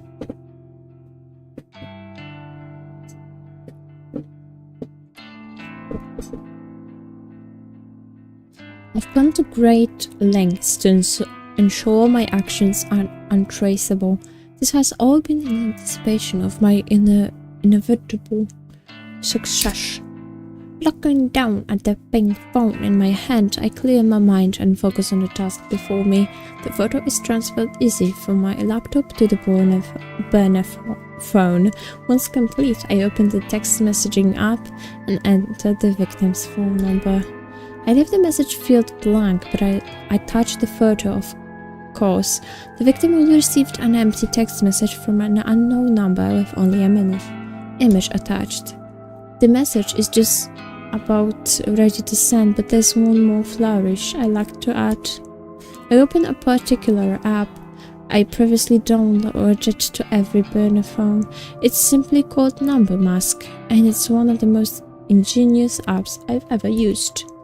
The app asks for the number I want to use. I punch in my memorized trademark 666 33 666 22 666 44 666. Now, when I send a message, the receiver will see these numbers appear on the caller ID. Not only does it mask the burner's real phone number, but it's an extra calling card to help with my infamy. Szkoda, że mi się w sumie przypomina, jak się to słowo wypomina, jak wypowiada, jak że wypowiem, no ale lepsze to niż nic. Właśnie. I smirk, my thumb hovering over the send message button. This is it. This is going to be my long-awaited victory. The second victim to end up dead. I just know it. This is a stepping stone to my success, the second of many bodies that will pave the way to my glory. I send the message.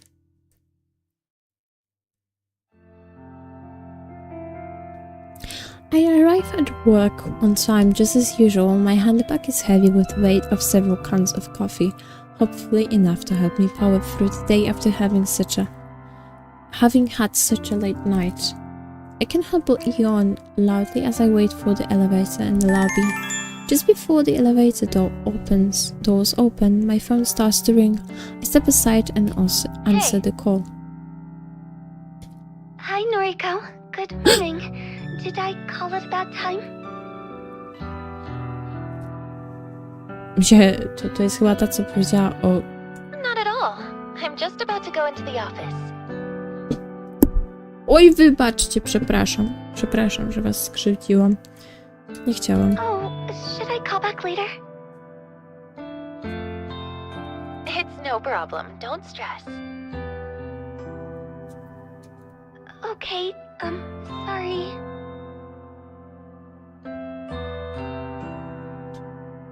Tak. To jest ta. The nervous, apologetic girl on the other end of the call is Aoi Sato, an old school friend from back in the day.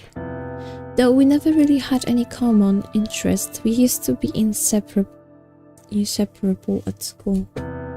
She was shy, I was introverted. It was a combination that worked in our favor, even if our conversations were a little on the boring side. To say that we're no longer shy and introverted wouldn't be entirely true. Aoi has gotten better, she's definitely more outgoing, but she still suffers from a great deal of social anxiety. As for me, I'm still pretty introverted. My tolerance for being around other people has improved a bit, but I do prefer solitude, and visiting places I've never been to before puts me on edge. To call Aoi my friend would be accurate. She's my closest confidant. Jesus Christ. Dobrze, ja sobie w sumie sprawdzę how long to read.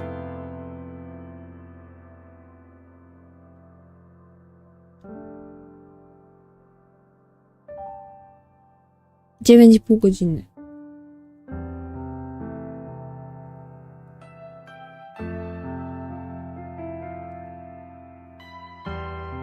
Dobra.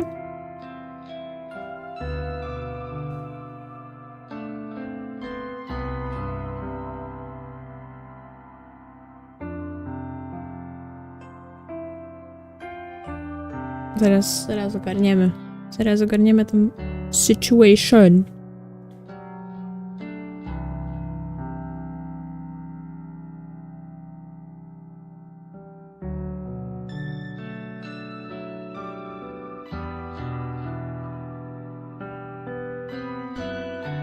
Okej, a mam to na jakoś chaptery? Jestem w stanie to spojrzeć, czy...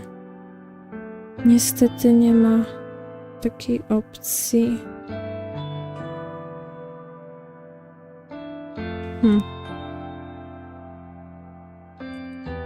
Czekajcie, jeszcze wejdę na jakiś może...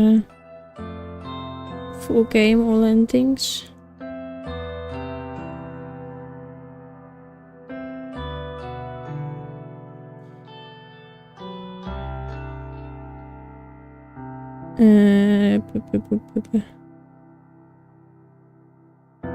Aha, to jest coś nowego.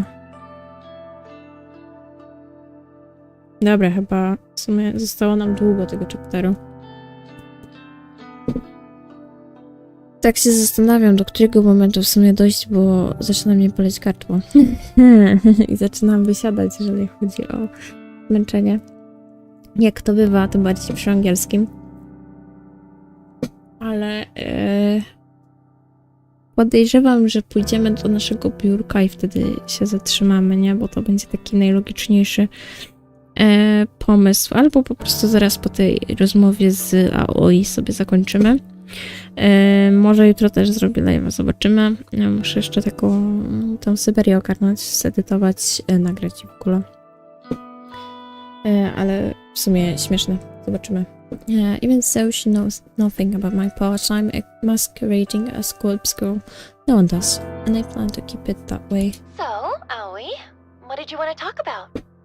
Oh, well, you see, that guy at work is still bothering me, and I wanted to see if you had any more advice for me. Ah, jeez. The older guy that always hits on you. Yeah. What a creep. You're 19, for God's sake. He must be, what, 50? I think he's 52. You know his actual age?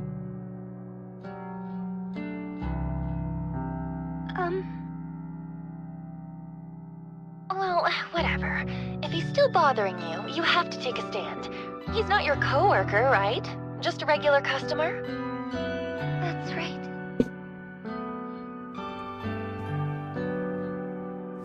Then tell your manager. Have him banned from the venue.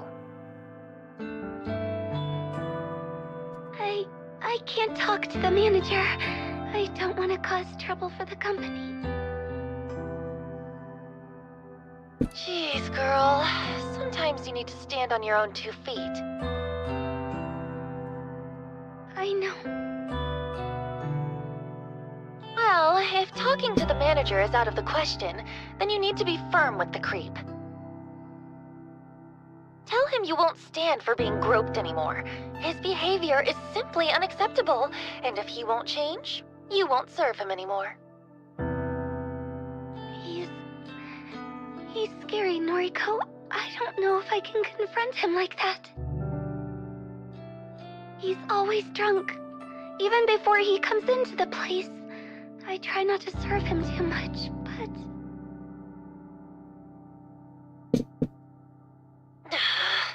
Are you sure you can't quit that stupid job? Working at a maid cafe really doesn't suit you at all. I thought you wanted a government position. I do. I want to work in a cozy office, kind of like you, but you know I don't have any qualifications. Why don't I see if there's anything open here? Maybe Shinya can help out. He got me this job, remember? Shinya. Maybe. He was always a nice guy, right? He's super nice. Stick in the mud, but a nice one. Noriko, don't be mean. Właśnie, Noriko. Paskudo, nie śmiej się z niego. Wykorzystujesz jeszcze go tak o nim gadasz. Yeah.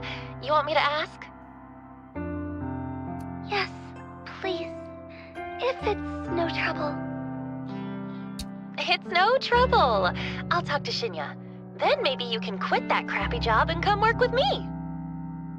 Yay! Oh, that really does sound wonderful. Thank you, Noriko. I'd be so lost without you. Don't be silly. You're amazing, Aoi. Leave this to me. Thank you. A co jak się nie uda? I end the call and heave a sign. Having to go and ask Shinya about a job actually is a pain in the ass, but I never admit that to Aoi. I want to help the poor girl, I really do, but I'd do nearly anything for her. A podobno chaptery są godzina, 2 godziny, więc jesteśmy tak w 1,5 godzinki, więc podejrzewam, że damy radę skończyć ten chapter i wtedy będziemy kończyli. The elevator arrives at the lobby and I step inside as soon as the doors open. Doors open. Good morning, Kurosawa. Fujikawa. Good morning. Zaś się nie klikło. Shinya takes me by surprise as I exit the elevator. Has he been waiting for me here? I wanted to catch you before we sit down to work. I sent you another friend request. Can you make sure you got it this time? Oh, yeah, okay. What am I supposed to do when he puts me on the spot like this? I try not to groan as I get my phone out and open up noise. It's impossible to hide my scream from Shinya's pissing case. Well, what do you know? I have a new friend request. Oh, great. It worked this time. Go ahead and accept it, please. Don't tell me what to do. Yeah, sure thing. I hesitantly accept the request. A little fireworks animation pops up on the screen with a celebratory message about making a new friend. Yay!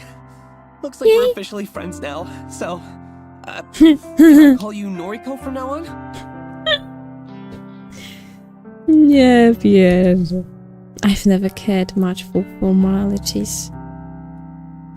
I try to adhere to them in the workplace, but honestly, I don't care if people refer to me by my first or last name, regardless of whether they're friends or not. That's fine. You can call me Noriko. Shinya's eyes light up. That seems to have made the boy happy. Thank you! Oh, you can call me Shinya, of course. A my już do ciebie nie mówimy Shinya? Shinya. Hey, we've known each other since junior high, right? Shouldn't we have been on a first-name basis anyway? Yes, that's true, but we're in the office now, you know? It wouldn't do if you started working here and called me Shinya right away. Teraz pomyślę, że jesteście parą. I suppose. Anyway, I'm really glad we're proper friends now, Noriko. Maybe we can get a coffee sometime. Nie. I can't help but feel he's trying to push his luck as far as it will go, and the suspicions I had about him having a crush on me are not now confirmed. I brush a stray lock of hair out of my face and smile as sweetly as I can while I change the subject. Hey, actually, I wanted to ask you something. Are there any more temp jobs available here right now? Temp jobs, huh? Are you looking to pick up extra hours? No, not exactly. I'm asking for a friend who needs a new job. A friend of Noriko's. Eh? Well, let's see. We pretty much always have data entry roles up for grabs. Unless your friend wants something more interesting? Do they have any particular qualifications? Not really. Data entry is more than fine. Actually, you already know who I'm talking about. Remember Aoi Sato? Aoi Sato. Yes, I think I do remember her. That really shy girl from our school days, correct? Mhm, That's her. dokładnie.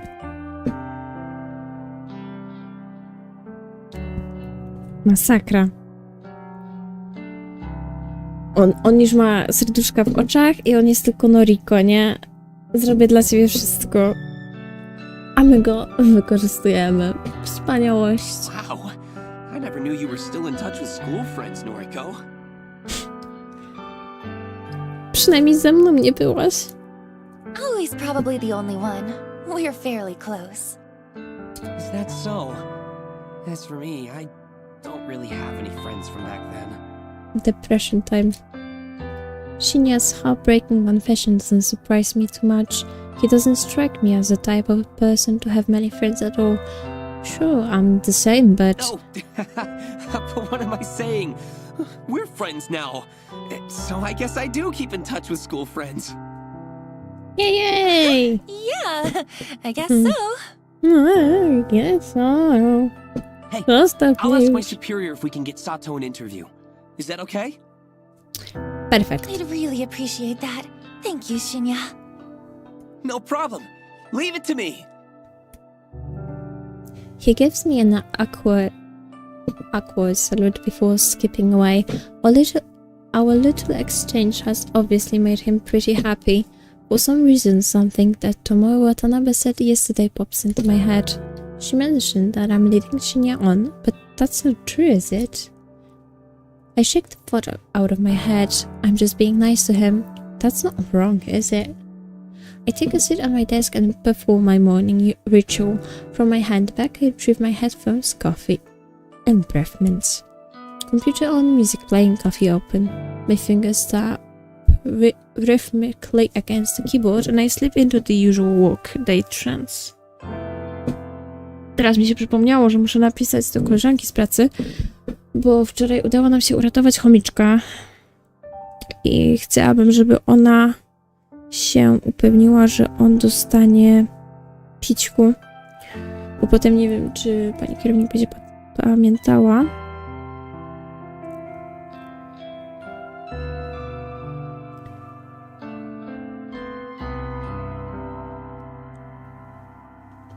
Musicie mi wybaczyć.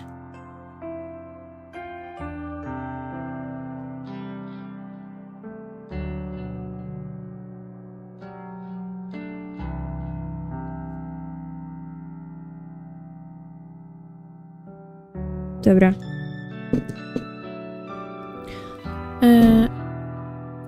To już przeczytaliśmy. So, I see that you're connected with Shinya on Noise now, huh? On nas stalkuje, czy co ty próbujesz zrobić? My walk to the train station is interrupted by a familiar grating voice. Sounds like both of you are getting on pretty well. How did you... Rozmawiałaś z Shiną, czy stalkujesz? Oh, of course. Tomoe and I are already friends. Friends. Noise. She would have seen the notification when I accepted Shinya's request. It's actually kind of strange that Tomoe and I are connected through the WAP. Yeah. We added each other on my first day of work before I learned how much of an intolerable excuse for a human being she is. We simply never deleted each other, even after all these months. Her posts are entertaining anyway. And since I rarely ever post anything myself, she probably forgot we were connected at all Now until look, today. don't get me wrong, you hear? I ain't actually interested in Shinya. Nah, I'm real happy for you both, like. But what I can't stand is a skank like yourself getting some while I'm over here all dry like a desert. Excuse me? What the hell are you talking about? It pisses me off that guys just sluts like you, and you barely have to put in any work. Meanwhile, nice girls like me gotta put in so much effort to even get noticed. You think all of this is just natural? I put so much effort into how I look, you know? And guys like Shinya don't even bat an eyebrow at me. No co mogę powiedzieć, no? No sama sobie odpowiedziałaś na to pytanie. Jedni nazwą to za bardzo próbujesz, a inni nazwą to w sumie wykreowałaś się na dany typ i po prostu musisz poczekać na osobę, która jest zainteresowana takim typem osoby. No, co ja ci mogę powiedzieć, Tomoe? No ja ci nie pomogę. Tym bardziej ja przez przez ekran. No co ja ci mogę powiedzieć? Ważne, że ty się sobie podobasz. To jest najważniejsze. A na pewno się znajdzie ktoś dla ciebie. No. To tak w skrócie w sumie. You mean bat an eyelid, right? Whatever, it don't matter. I'm sick of skanks like you getting everything for nothing. Look, let me be honest with you. I'm not interested in Shinya, and I'm not trying to be with him. I don't chase guys, and it's pretty rare that they chase me. You've got me all wrong. Like I'd believe you. Do you spend your time chasing chicks then? A co, byłabyś zainteresowana? That's not your business. But you don't have to worry about me pursuing Shinya. Tell you what, any guy at the office is all yours, okay? I'm not interested. Czyżby to się miało zmienić? Oh, is that how it's gonna be, slut? You think no one is good enough for you, but they're good enough for me? Uh-oh. Just like all the other girls. You think I'm worth being pitied? You think I need it? Well, I don't want your pity. You're nothing but a fake skank. Nie wiem. W sumie. Niech wywalczą ten konflikt w kisielu w sumie. Będzie najbezpieczniejsze, a nie teraz się dziabią słowami, a potem nie wiadomo, co się wydarzy. Tomoe pushes forward, her bulk forcing me off the sidewalk and into the thicket of trees watering the path. Oh my god! The burning slap across my face comes out of nowhere. I'm blinded with white stars and my entire face feels like it's on fire. This strike is hard, sharp, vicious. It happens so suddenly that I am having difficulty processing it. I stumble, but my legs don't quite give out. My mind races trying to put together what just happened. Tomoe hit me. Why did she hit me? There's a strange sort of disconnect in my mind. My body doesn't feel like my own. Like this isn't actually happening to me, but rather I'm watching it happen to someone else. Time seems to slow down and speed up all at once. The stop replaced twice in my mind before Tomoe's hand even leaves my face. I catch a glimpse of her furious expression, red and stained and overcome with anger. I hate you. I hate everyone like you. Don't pity me. The second strike connects with my chin and I flinch, my entire body paralyzed with pain. She hit me again? Stop! I hate you. I hate you! Tomoe has lost it. She's absolutely furious and I can't figure out what I did wrong. Dziabiesz ją, to po pierwsze, ty się nie zdziwisz, że dostałaś w końcu, a po drugie, to chodzi właśnie o to, że się nad nią według jej słów litujesz, moja droga. Zacznij szybciej troszeczkę w tej główce, wiesz, przetrawiać te rzeczy, bo zaraz zostaniesz pobita i w sumie nigdy nie dojdziesz do tego, co się stało. Her third attack is a curled fist aimed straight at my stomach. Through sheer luck or complete accident, I tumble backward narrowly, avoiding the punch and instead landing on my rear. The pavement is rough and hard, but I'm sure it feels a lot better than taking my fist in the gut. Tomoe screams and rushes at me, but I scramble to my feet and grab her by the wrists. She flails wildly, her eyes looking like they'll pop out of her skull at any given second. Her breathing is harsh and ragged, and tears of rage have caused a flood of clotted makeup to run down her face. Calm down! Calm down! She struggles against me, slowly giving in. As my tight grip prevents her from attacking me further, she begins to sob softly. I hate you! I hate everything about you! Nice. With a great pull, Tomoe frees herself from my grip. She steps away, cursing, and then runs past me. I blink in disbelief as she breaks into a sprint, heading in the direction of the train station. I raise a hand to my tender face and touch it gently. The stinging sensation is completely new to me. Never before have I been attacked like this. Like that. Jezus, tragedii nie ma, jak dostaniesz w twarz. Nie What the przesadzę. hell was all that about?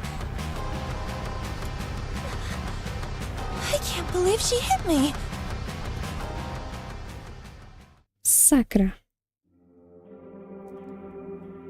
The pack of frozen vegetables pressed against my face soothes my swollen jaw, but does very little to calm my nerves. I'm still on edge after what happened today. Tomoe actually physically attacked me, all because I said something. I'm not sure what that provoked her anger. Maybe that girl is more complicated than I gave her credit for. She seems like she has her own inner demons, just like the rest of us. I've replayed the event in my head 100 times since returning home without confronting Tomoe about it. I don't think I'll ever figure out what incited her aggression, but I don't plan on talking to her about it anytime soon.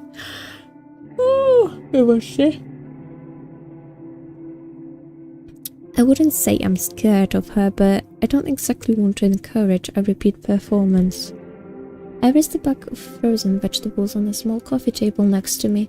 I think I've done all I can do to reduce the painful swelling for now. Signing and leaning back, I left the soft padding of the couch consume my body as I sink deep. Tylko nie śpi na tego. Lepiej proszę. My eyes glaze over as I bring my phone to my face. My fingers lazily tap and scroll as I look through a carefully curated obituary newsfeed. A list of deaths that have been reported throughout the day. Using a set of handy filters, I narrowed the feed down to include only women's deaths in the age range of 30 to 50. I set the location to cover all of Japan. I immediately exclude any results that mention natural causes of death. I'm looking for specific causes, suicide, or as in is more often reported accidents.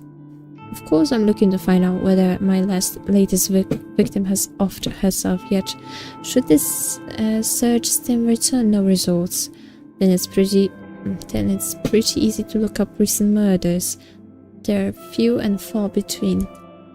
Between suicides, accidents, and murders, I've covered all the potential ways my victim could die. 9 out of 10 of the search results include a photograph of the deceased, not a photo of the corpse. Mind you, this isn't the database of the deceased I'm looking through. Rather, it's usually a nice, flattering picture of the recently departed submitted by their kin to go along with her obituary. I use the photos submitted with obituaries to compare and match with the images of my victim. This is the only reliable way I have to discover whether or not my victims have perished. If I knew a victim's name, I could easily look up their current fate, but my website doesn't ask for that information. Wholly respect for the victim's privacy, but there's a lot more to it than that. But that's a topic to dwell on another day. Milcia ma kichanie. Tonight's search turns out no solid leads. I'm disappointed, but this result isn't entirely unexpected. After all,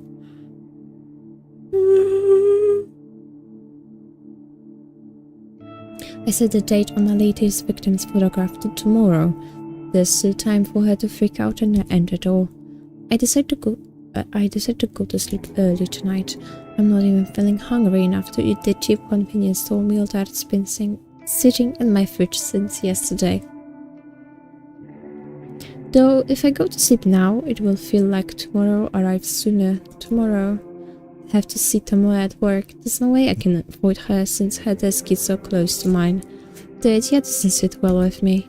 On the other hand, my victim might conquer herself, which would definitely make me feel better. It could very well be my next success, and the suspense is just about enough to kill me tomorrow. Zapis. Czyżby?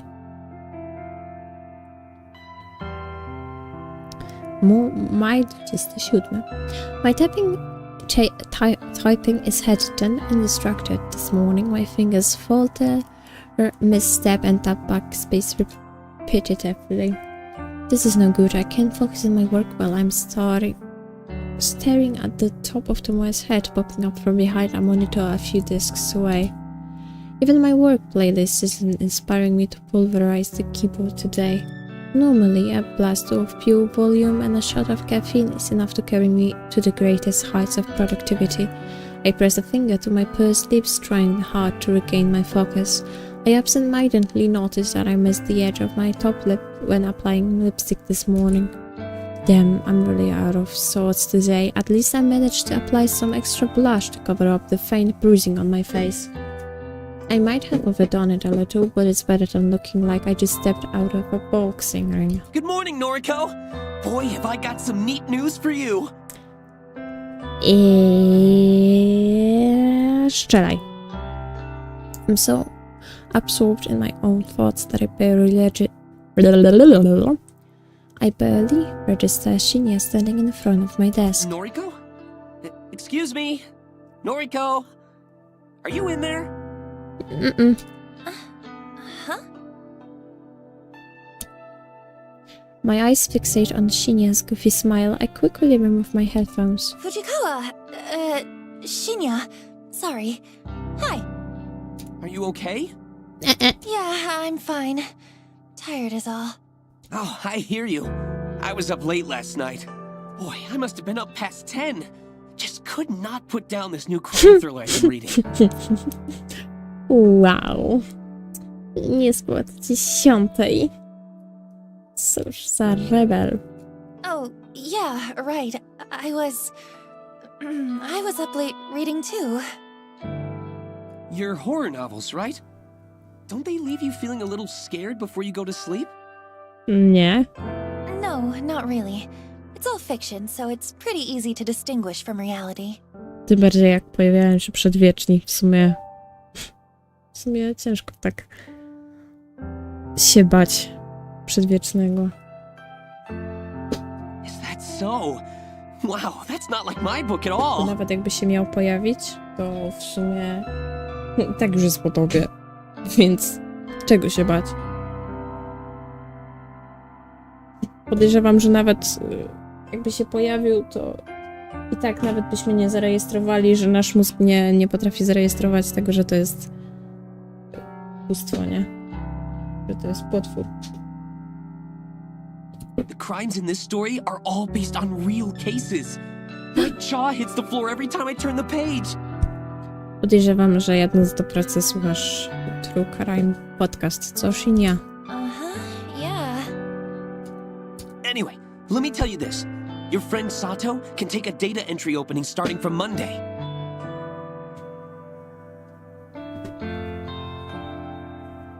She doesn't even need to interview. That's how much the boss trusts me. Ooh. I'm genuinely impressed with Shinya's ability to score Aoi a job. Say what you want about the guy, but the bigwigs obviously have faith in him. Oh, Shinya! I don't know what to say. Thank you. Thank you so much. Don't thank me yet. Sato is going to be worked to the bone. I hope she's prepared for it. Trust me, anything will be better than her current job. Really, thank you, Shinya. You came through for us here. Well, I'm just happy to help. Yay! Hey, Noriko. Can I ask Nie you jestem something? zainteresowana. Sure. Sorry. Shoot. Shoot? Oh, right. An expression. Sorry, I just remembered this case in the novel I'm reading, where a police officer shoots at a perp only to... Hey, you, wanted to ask me something? Right. Are you friends with Watanabe? Jej twarz zaprzyjaźniła się z... Znaczy, jej pięść zaprzyjaźniła się z moją twarzą, to na pewno. I blink a couple of times. Tomoe? You're on a first-name basis with her? Then you must be great friends. Uh-oh. I mean, I wouldn't say... Listen, would you mind putting in a good word for me with her? Ooh. I'm kind of interested in taking her out sometime. But I could never ask her myself. Okej, będzie w sumie przypiks pewnie będzie. I'm stunned, gobsmacked, speechless. Shinya likes Tomoe. I thought he likes me. Is my intuition wrong? I wonder if the clues have been in front of me this whole time. What else haven't I been seeing? What do you say? Spoko. Shinya, look. Honestly, I'm not really friends with Tomoe. I don't think I can help you. So weird. Oh, I see. That's a shame. I thought maybe you were close. So weird. Darn. I guess there's not much to be done, is there? Even after I helped you in Ty mały Sato. szantażysto. Słuchaj no. Słuchaj ty typie. Is he seriously trying to guilt me? I have to hand it to him? I didn't think he had it in him. Well, I suppose you can just tell Sato to start work on Monday Dobra, morning. ogarnę ci to. Guess I'll Proszę. see you around the office then. No. Shinya! Shinya leaves and I bury my face in my hands. Has this world gone mad all of a sudden? Shinya likes Tomoe, not me. It's not that I'm disappointed, hell, I don't have feelings for the guy, but for him to be interested in someone vapid like her just blows my mind. To add insult to literal injury, Tomoe assaulted me yesterday. She has a vicious, violent side to her that Shinya doesn't know about. He could be in real danger if he pursues her. I'm completely unable to process what I should do. Shinya scored a job, and I'm truly thankful. Do I feel like I owe him one? Should I ask Tomoe out for him or warn him about her? I need to clear my head. I decide to step away from my desk and visit the restroom. Amaga. Pewnie napotkamy na płaczącą Tomoe, to. Though I've no need to use the restroom, I enter a stall and lock the door behind me. Sitting on the toilet's closed lid, I lean back and exhale. I'm getting too caught up in the office drama. That's what the issue is. It's unlike me. I'm supposed to be stoic, unflinching. It's my ideology and my entire identity. My emotions are better locked away than stitched on my sleeve. I'm corpse girl for crying out loud. My purpose is bigger than all of this. I'm destined for greatness. The day will come when people feel my name, right? Czekaj.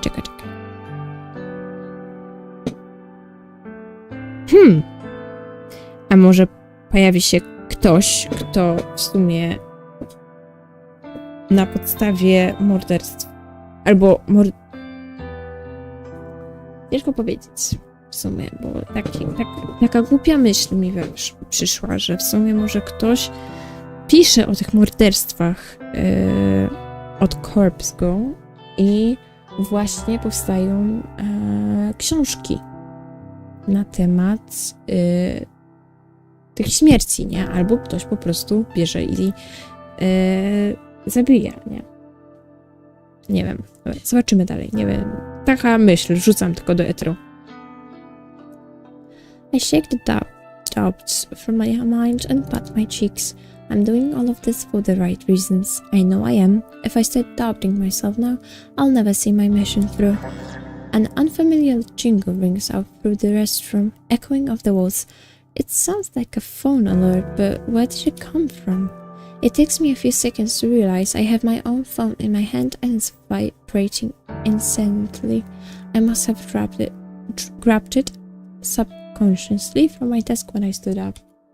The screen is lit up and a message reads, "One new article matches your custom filter." Wait, what? The auto news feed I set up last night. It actually located something. I hurriedly unlocked my screen and opened a certain app. The same app I was trawling through last night looking for obituaries. A little unread mail icon sits at the top of the screen, blinking and practically shouting for my attention. Attention! I hit the icon and read the information presented to me. Article posted online, today 11/22. Keywords found 3. Miss, accident, numerical data range 30 to 50. Image data found, yes.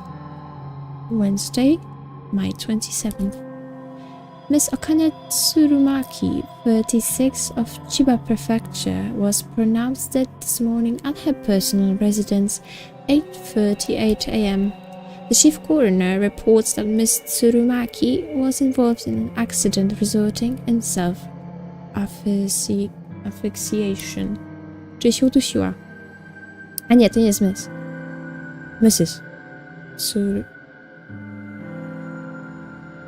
Tsurumaki is survived by her husband, Mr. Koro Tsurumaki, 42, and their daughter, Miss Fu Tsurumaki, 1.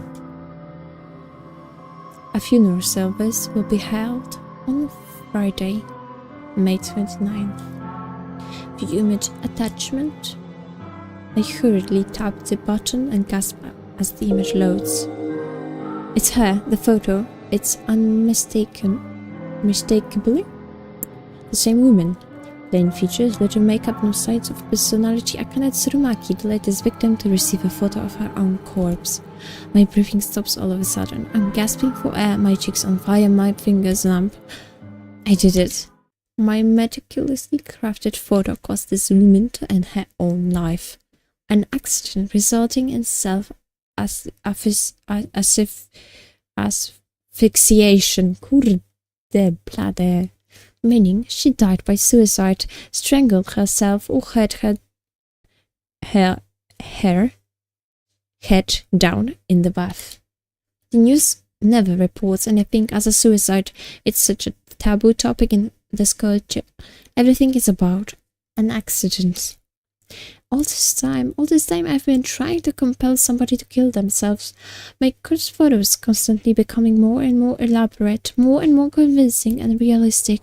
And now somebody has died again because of me, because of Corpse Girl. I was right all along.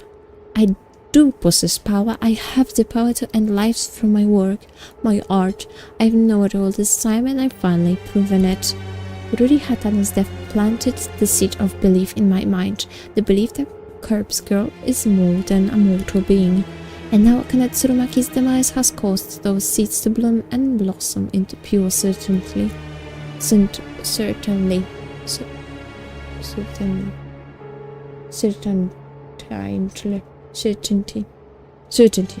Okay, nieważne. Corpse Girl truly can end lives. It's a wonderful revelation and it really relieves my turbulent mind. However, I can't get my fingers to scroll back up to reread the obituary. My hands aren't functioning, my legs dangle lifelessly from the toilet seat, and my coffee from this morning is working its way back up my throat. I feel the sting of tears in my eyes, sweat trickles on my forehead, dripping down my uncharacteristically thick makeup. All of a sudden I can't breathe, my lungs refuse to take in any more oxygen. I panic and fall forward, miraculously slamming my hands into the stall door to prevent my head from colliding with the floor.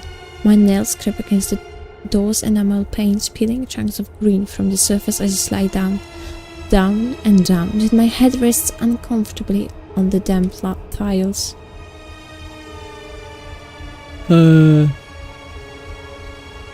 Huh. My eyes roll back and my tongue lolls out the side of my mouth, dangerously close to the tiled floor, but completely out of my sight and mind. I taste foundation and blush, a little bit of sweat and nothing at all, as the still air envelops my taste buds. My photo killed that woman. That woman killed herself because of my photo. My photo killed that woman. The woman killed herself because of my photo. My woman killed that photo of herself because of that photo of the woman who killed herself in a photo. My eyes begin to regain their focus and my stomach turns heaves and shakes, and warm coffee spills from my lips as I try to smile but only manage to gurgle. The gritty pain underneath my fingernails has a rough texture that I don't like very much. I feel queasy and ecstatic at the same time. It's a horribly wonderful feeling that I could do without. So much for stoic, unflinching Noriko. Remember stoic, unflinching Noriko? This is her right thing on the bathroom floor, her lungs walking once more and her breath racked and gasping, sucking in air like a mosquito sucks in blood. This is Noriko. Noriko with her grandiose fantasies of death and killing people without having to kill them at all, without having to leave her apartment because the outside world is scary and there are people out there probably trying to kill her. This is Noriko, me, the real me, acting tough and fearless when I'm crying on the inside, always sad, always miserable, always lying on the bathroom floor with my fist clenched and my phone resting in a puddle, and my life slowly spiraling out of control. This is me. I did this. I killed that woman. She had a husband and a daughter, and some random person requested that I kill her, so I did. She probably didn't do anything wrong, but she looked really boring. She must have just rubbed somebody the wrong way. Maybe she didn't even know what she did, just like how I rubbed Tomoe the wrong way, and I don't know what I did, but Tomoe slapped me twice hard and it hurt, and I must have hurt that woman too when she strangled herself and killed herself. I killed her. I directly killed her with my indirect actions. She's dead now, and am I alive? I'm still here lying on the bathroom floor on the 14th floor of Shinjuku's Temuji's office building, and I have paint underneath my fingernails, and Aoi is going to start work here on Monday. But I did it. I killed her, finally, after countless months of pretense, of false starts, of failures and disappointments. I killed somebody again. Corpse Girl strikes for the second time. And above all else, above this grime and muck on the floor and the tingling feeling underneath my fingernails, above all of that, this feels good. This feels so good. Blood has returned to my legs, the pins and needles have faded, and my toes quiver beneath my stockings and shoes. An electrical charge pulses down my thighs and dissipates from my feet. I manage to plant 2 hands firmly on the tiles and push myself up onto my wobbly knees. I suck in air and breathe all of it back out almost at once. I feel dizzy and a bizarre warmth is welling up inside my stomach and chest. I managed to steady myself enough to sit back on the top of the toilet seat. With my feet planted firmly on the ground and my hand resting on my lap, I tried to regain my sense of self.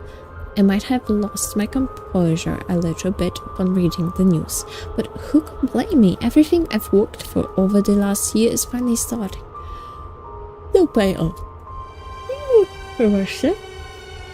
My second victim is dead. With this, Corpse Girl's popularity is sure to rise. More and more people issue requests through my website. More and more people will receive corpse photos, and more people will. She killed herself. She killed herself.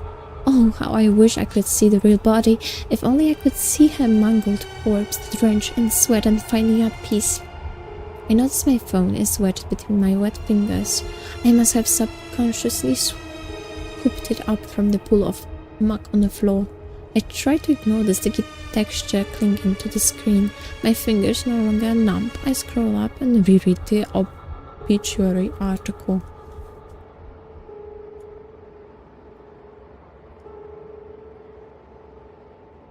Dead, pronounced dead. My breathing staggers once again, my jaw gently lowers. Involved in an accident, but steam clouds my face, resulting in self-asphyxiation. I salivate unconsciously, a trickle of moisture creeping down my chin and drooping on my lap. My cheeks are flushed, my vision slightly blurred. She killed herself because of me. She killed. I let out a gasp as my hips rise against my will. My toes curl, my legs stiffen, my skin tingles. I lean back against the cistern, the cold porcelain penetrating the thin fabric of my clothes and chilling my burning hot skin. My eyes flutter as my mind hazes over. I can't control my body any longer. All the anticipation of the last few days, the tension building in my muscles. I can't. My legs tense up, my knees buckle, my neck tilts back. A whispered gasp slips slowly between my lips. My phone falls to the ground once more as my fingers slowly uncurl. The dull tink sound as it hits the floor is the last thing my foggy mind registers before I drift away. Huh? You look like horse shit. Dzięki. Jak zawsze kochana. Looks like you've been sleeping in the Boże, sewer. czekaj, historia. Suits you. Log. The małe brazen trowel snaps me out of dead-eyed stare. Gdzie jest myszka? Wyłączyła się. Cudownie.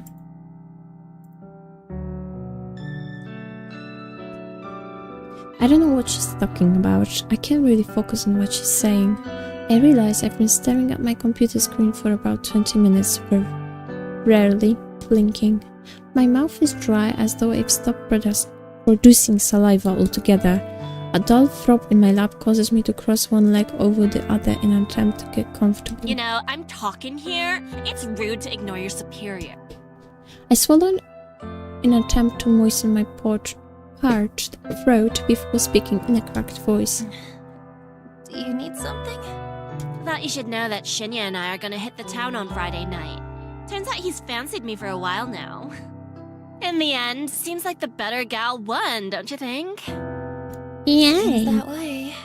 Is that all? I can tell the moist trying to get under my skin, but I'm honestly not in the mood to deal with it right now. I thought you'd be more torn up about it. Mówiłam ci.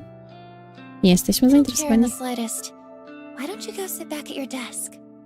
Whatever. Hey, maybe I'll meet you after work again.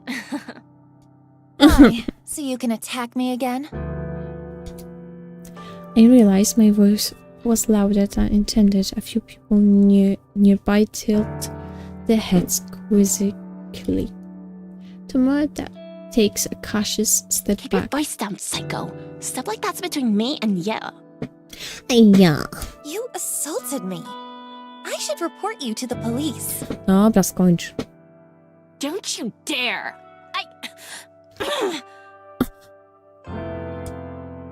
Lost for words, Tomoe turns tail and walks away. I sigh and lean back in my office chair. Why do I feel so exhausted? My mind flickers, piecing together fragments of memory from the bathroom a short while ago. That's right, I let myself get carried away in the exhilaration of my success. I temporarily stepped away from my own body and let my basest instincts take over. But I'm in control now. I'm myself again. I'm Noriko, stoic and unflinching. I'm corpse girl, successful and feared. I can kill people as easily as I can manipulate a photo. People like Tomoe should be scared of me. People like Tomoe shouldn't mess with me. I'm in control now.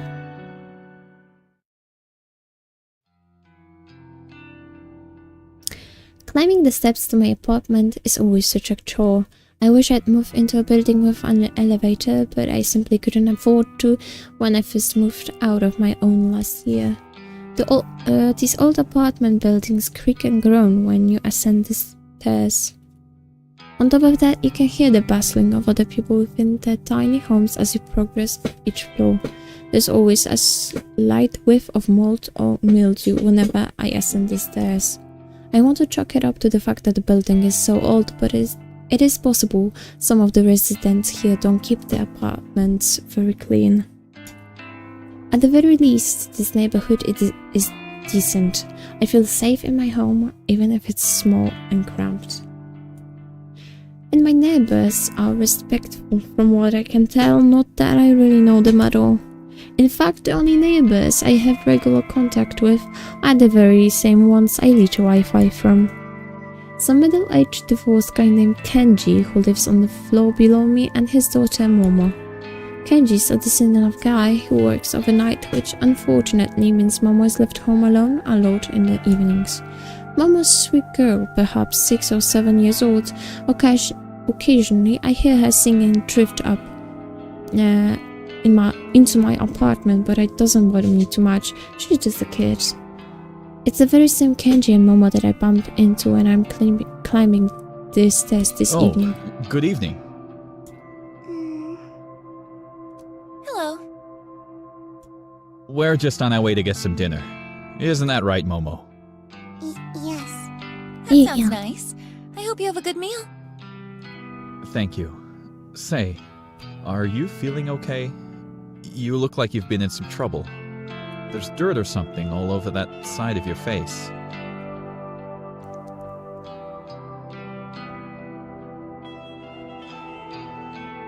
I tilt my head and reach a hand to my cheek. Sure enough, dry muck has blended into my makeup and caked over my face. It seems like my eyeliner has smeared as well. Is this from when I fell in the bathroom? Damn it, have I looked like this all day? Oh, right. I try to make up some lies so Kenji doesn't worry about me. I actually fell asleep on the train home, and I guess the seats were kinda dirty. Is that so? You should wash your face and do your makeup again. I can help if you like. I can't help but smile slightly at Momo's generous offer. Thank you, Momo. I'll be sure to wash up and make myself look nice again. You should go have dinner with your dad.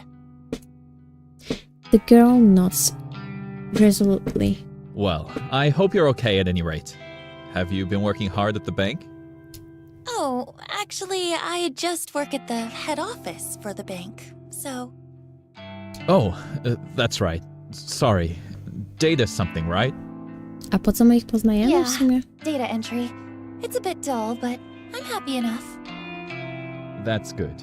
That's very good. I know it's hard for kids like you to get good work in this economy. When you find a job like that, you really have to hold on to it. When I was your age, I could only find cleaning work. I must have had a dozen different janitorial jobs before I met Momo's mother. I blink a couple of times. It's not like I talk to this guy often. Really, we hardly know each other. Still, I've never heard him actually mention Momo's mother before. Most of the things I know about him, I've just pieced together from context. Mom? Of course, things are different now. I have Momo, and her mother isn't around anymore. Cleaning work doesn't cut it these days. I was really lucky to get into security. It means I can work overnight while Momo sleeps, and I can still take her to school every day. Security, of course, now I remember. He did mention when we first met that what he does for a living. If memory serves, he works for a private security company. I assume he guards corporate offices or parking lots, something like that. Anyway, what was I saying? Oh, yeah. Hold on to a job if you like it. That's very important. Thank you. I'm happy at Temujin, so I plan to stay there. Very good. Oh, Momo was telling me earlier what she wants to do when she grows up. Weren't you, Momo? Dad? Come on now. Tell Nariko what you want to be. A scientist. Ooh! Wow, a scientist. That's a great job. I'll be rooting for you, Momo. The girl blushes and hides behind her dad. She's inherited her mother's book smarts, I'm certain. She definitely didn't get her brain from me. Anyway, we're gonna get going. Enjoy your evening, Narco. Thank you, you too. Bye-bye, Momo. Bye-bye. Bye-bye. The two of them bow their heads and follow the rest of the stairs down. I continue up the next flight of stairs, reach the landing, then turn the corner to enter my own apartment. The place is dark because I always make sure to cut the lights before I leave. I can't afford to leave any electricity running. My rent chews through most of my salary as it is. I flick on the lights and feel a relief as the living room illuminates. My faithful couch and TV emerge from the shadows and I immediately feel at home. After throwing my keys and bag onto the coffee table, I slump down on the couch. What a day. I have an overwhelming urge to pull out my laptop and check my website for new requests, but my body's needs come first. I'm desperate for a hot shower. I'll need to cleanse my face, scrape the paint out from underneath my nails, and I'll definitely have to slip into a fresh set of underwear. Whatever happened in that bathroom today took its toll on my body and my clothes. Well, the night is young, I can relax later. For now, it's time to start scrubbing.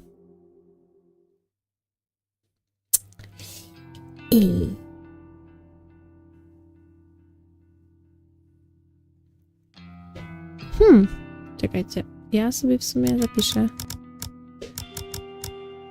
menu, save, make, return.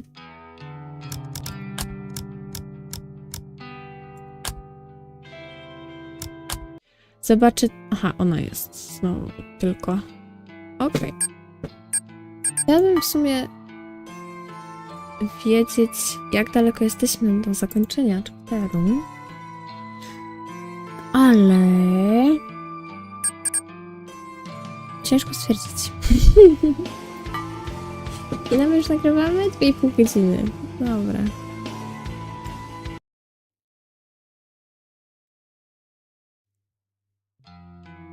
The convenience store is a little more crowded than usual. The mundane chatter of business people, students and workers buzzes in the air like a swarm of relentless flies. Throughout the drone of mingled conversations, I happen to catch a few interesting words here and there. Have you seen that one website? What do you mean by request a death? My lips curl into a half smile, half snarl. Since he always cheats, I thought I might upload his photo. And you think Corpse Girl really exists? To hear so many people talking about Corpse Girl's website is enough to make my nerves tingle. Oh nie. However, I know they're not talking about it because of Akane Tsurumaki's death. As far as I can tell, her death wasn't reported to the news as a suspicious case. The only source of information I could locate was her obituary. And that didn't mention anything about foreplay, so there's no way anyone could know that Corpse Girl was involved. People are talking about the website in the same way they always have. Like, it's just an interesting topic of conversation and an icebreaker. One of those things you tell your friends to entertain them. And therein is my issue with the website as a topic of conversation. It's just an urban legend, a point of discussion that inevitably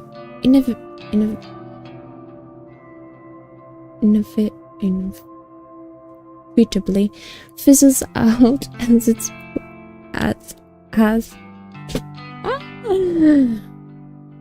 Te styki mi się przegrzewają. Fizzles out and is forgotten. People talk about it. People visit the website out of curiosity.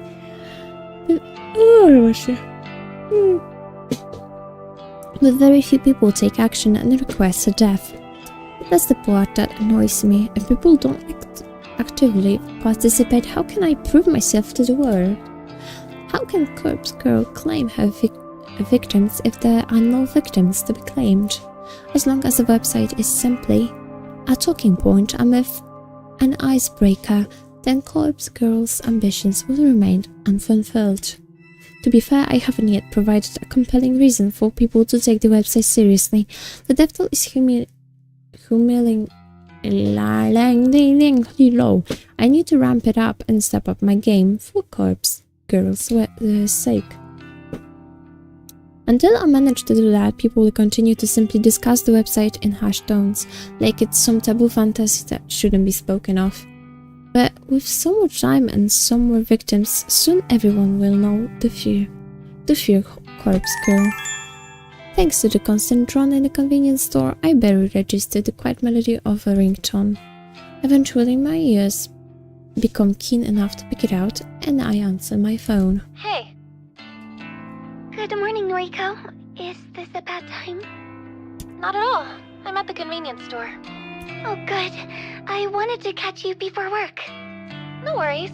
I actually meant to call you yesterday, but the day got away from me. That's okay.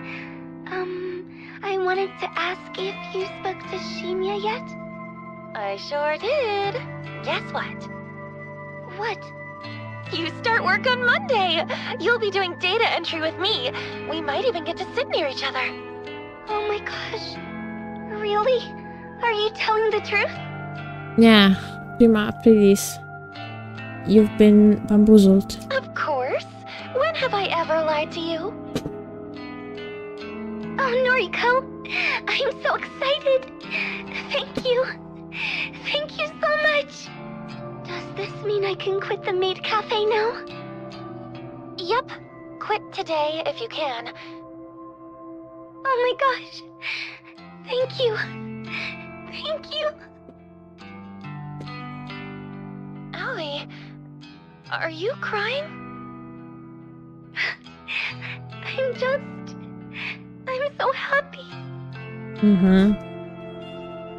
Making Aoi so overwhelmingly happy feels really good. I care so much for this girl. Her happiness is vital to me. I owe you so much. And Shinya too. I know. I'll buy him a gift to give him on my first day. Do you think he'll like that? Yeah, I'm sure he will. That's a great idea, Aoi. What does he like? Bo ja wiem.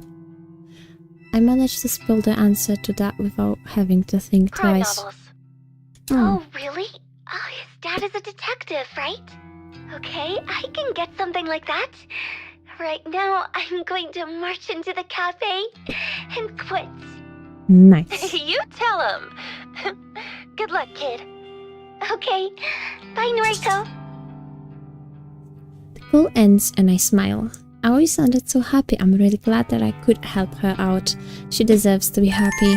I barely have time to select a can of coffee from the line of refrigerated shelves before my phone rings again. Huh?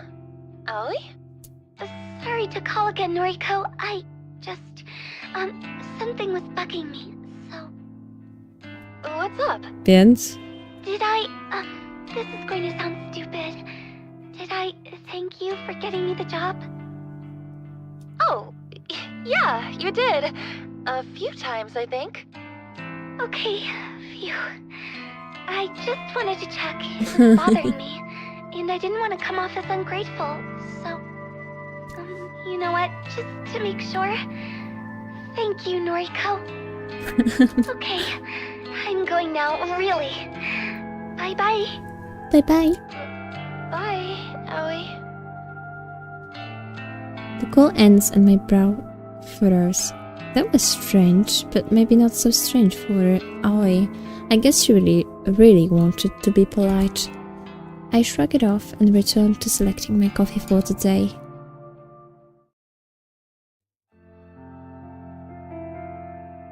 The office atmosphere is unusually somber when I exit the elevator. There are fewer people around than normal. Some executives I barely see on this level are hovering around in one of the glass-screened cubicles to one side of the door. I spy Shinya standing at his desk, talking quietly on the phone. He's nodding and bowing a lot, despite the fact that whoever's on the other end of the call can't see him. I want to ask somebody what's going on, but nobody seems to notice me arriving. I shuffle my way to my desk and sit down. I spend some time looking over a spreadsheet for today's tasks. After going through it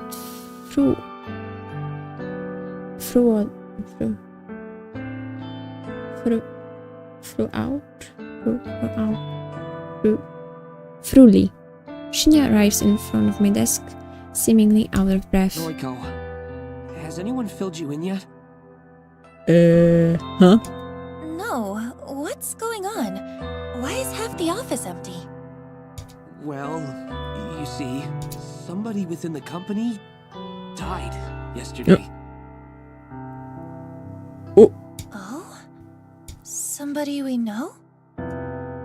Shinya shakes his hand slowly, his expression gravely serious. Nobody you would have interacted with. She was an exec, up on the 21st floor. Uh-oh. Apparently, she never showed up yesterday, but her coworkers just assumed she was taking a personal day. People started getting the news in the afternoon. She was involved in some sort of accident, and now she's... Dead? Shinya glares at me, his narrow pupils seemingly accusing me of being tactless. Dead. Jezus Boże. So, I mean, I get it's a tragedy and all, but how does this explain where everyone is today? Pewnie na pogrzebie są. You should have received an email sent out by HR this morning. Basically, everyone is being offered professional grief counseling. Seriously? Huh? I think some people are taking up the offer, but I suspect some other employees are using the opportunity to skip out on work. I mean... Regardless, what happened to Miss Tsurumaki was a tragedy. So unexpected. Uh-oh. I blink a few times, getting ready to turn back to my computer. Mrs. Tsurumaki? Wait, what was her name? Huh? Ms. Tsurumaki. It should be in the email. She had a young daughter and everything. It's really sad. Akane Tsurumaki. Though I've never met her before, her face appears in my mind with startling clarity. So, asphyxiation, an accident. She worked here? I can scarcely believe it. It's true that this is a massive company with thousands of employees Japan-wide, but still. For her to work in the same building as me, it's too coincidental. It doesn't feel right. Would I have gone through with killing her if I knew she worked in my building? This scenario creates more questions than answers. The person that requested her death, do they also work here? It would have to be somebody who knows her well enough to want her dead. Odds are high that they work here as well. You okay? I realize that I've been spacing out, and I turn back to Shinya. Yeah, sorry, just thinking is all. Well, grief affects us all in different ways, I think. The details for the counseling sessions are in the email. Be sure to take up the company's offer if you think it'll help. As for me, I think I'll be okay. Some quiet reflection on the matter should help clear my head. Sure, okay. Plus, I have a date with Tomoe to look forward to. It's important to look ahead in times like these, isn't it? I think I read that somewhere. Yeah, that's what they say. Very well then. Do your best today, okay? Yoo-hoo! Right. Shinya takes his leave, and I let my shoulders slump. I called someone from my office building, but I didn't know that at the time.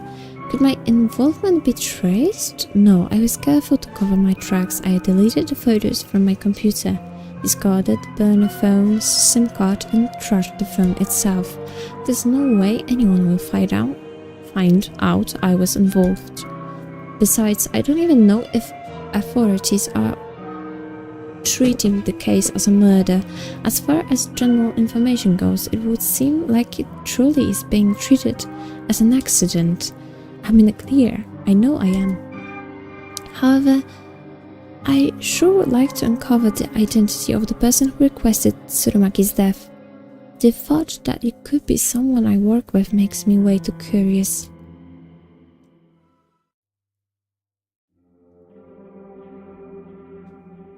Despite work being uneventful this morning, the rest of the day passed quietly. Even though I kept her distance from me, I wonder if I scared her off when I casually mentioned reporting her to the police.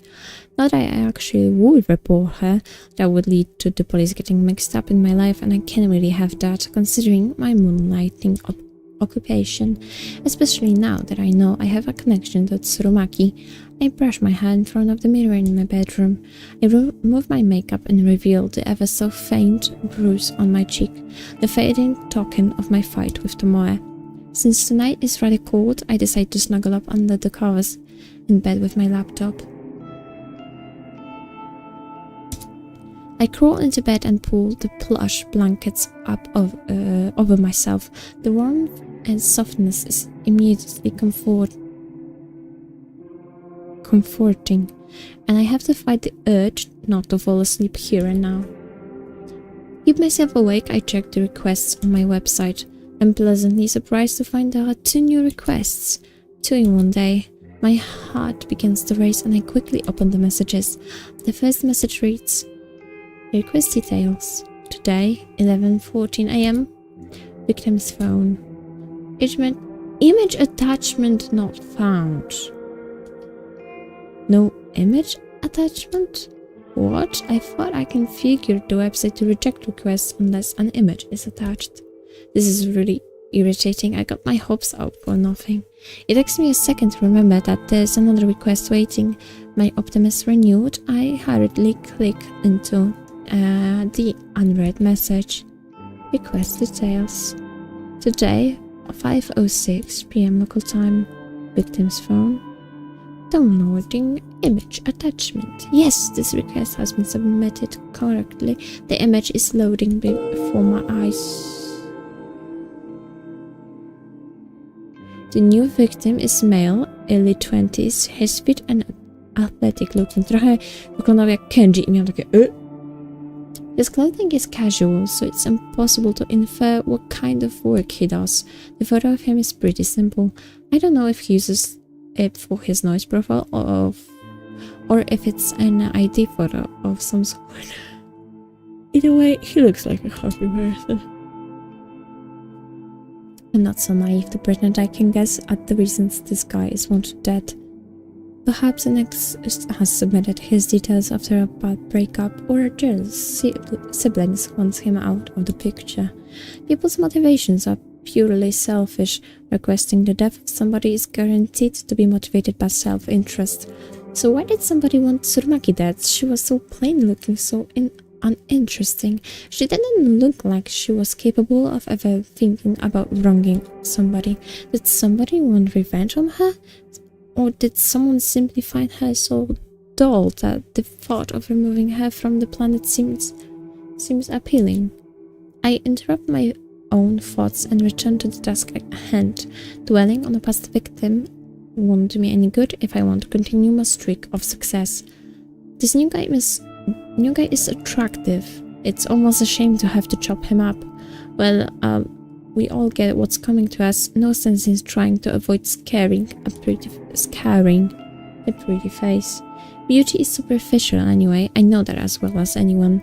No one deserves to be spared just because they're good looking. Beautiful people should suffer as much as anyone else. Beautiful people do suffer as much as anyone else. Take Aoi, for example. She's gorgeous, absolutely stunning, and definitely my type, but she suffers endlessly at the hands of cruel stalkers and patrons. Everyone suffers, beautiful or not. We all cop the crap we've dealt. So why fuss over a beautiful corpse? This guy or Aoi, or even tomorrow on a good day, beautiful people die the same way as the average person. The guy on my computer screen probably doesn't really deserve to die. I'm sure there's some petty reason his death has been requested, but I take all requests seriously. I won't turn a single one down. Cope's girl's convictions will pave the way to her fame. With a smirk and a lick of my lips, I get to work. I've got a nice clear photo here, so I can go all out on the requests. I hit up D&D. I hit up the DD, the database of the deceased, and spend some time selecting a suitable face image. I hesitate between choosing an image of a corpse with a knife in its throat or a body soaking in a bloody bathtub with its wrist slit. Either an image would do just fine, but I really want something special for this latest victim. After all, I have to top my last success, right? Another 5 or 10 minutes pass until I gasp at coming across the perfect photo. Thanks to my clever use of tags and filters on the DD, this image matches my victim's description perfectly. 20 to 30 years old, athletic built male. The corpse's legs are severed below the knees. Bloody stumps leak the vital fluids from on high. The body is hanging from a set of power lines on some suburban street. It's perfect, beautiful even. It will help me create a beautiful death for a beautiful person. I kind of have to question the story behind this photo. I wonder if the police ever investigated and discovered what happened to this sucker. Well, regardless, this will serve my purpose. I download the highest resolution copy available and save it to my hard drive. My fingers trace along the computer's trackpad with practiced movement, clicking, tapping, dragging at random intervals. The night carries on.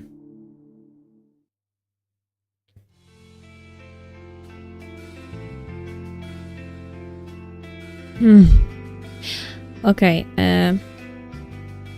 Nie, ja już więcej nie dam rady. Wybaczcie mi, ale ja już nie dam rady. Escape. Save.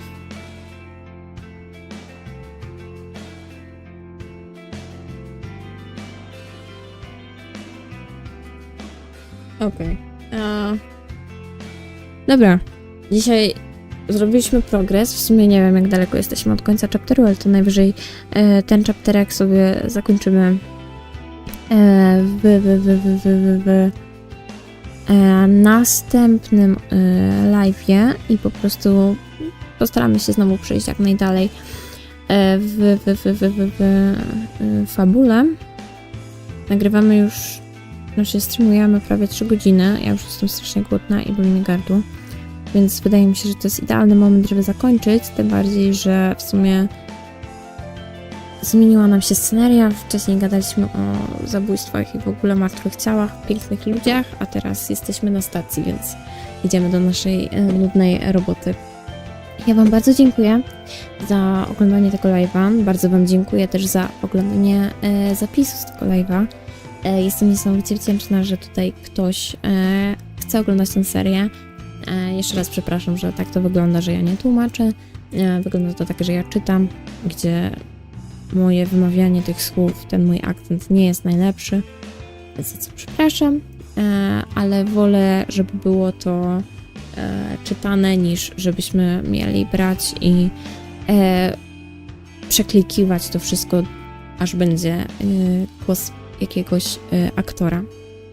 Dobra, życzę Wam miłego dzionka, bo już w sumie tak po południu. Życzę Wam miłego dzionka, przyjemnego weekendu, spokojnej pracy. No i co? Widzimy się następnym razem, w następnym odcineczku, bądź w kolejnym live'ie. Pa, pa!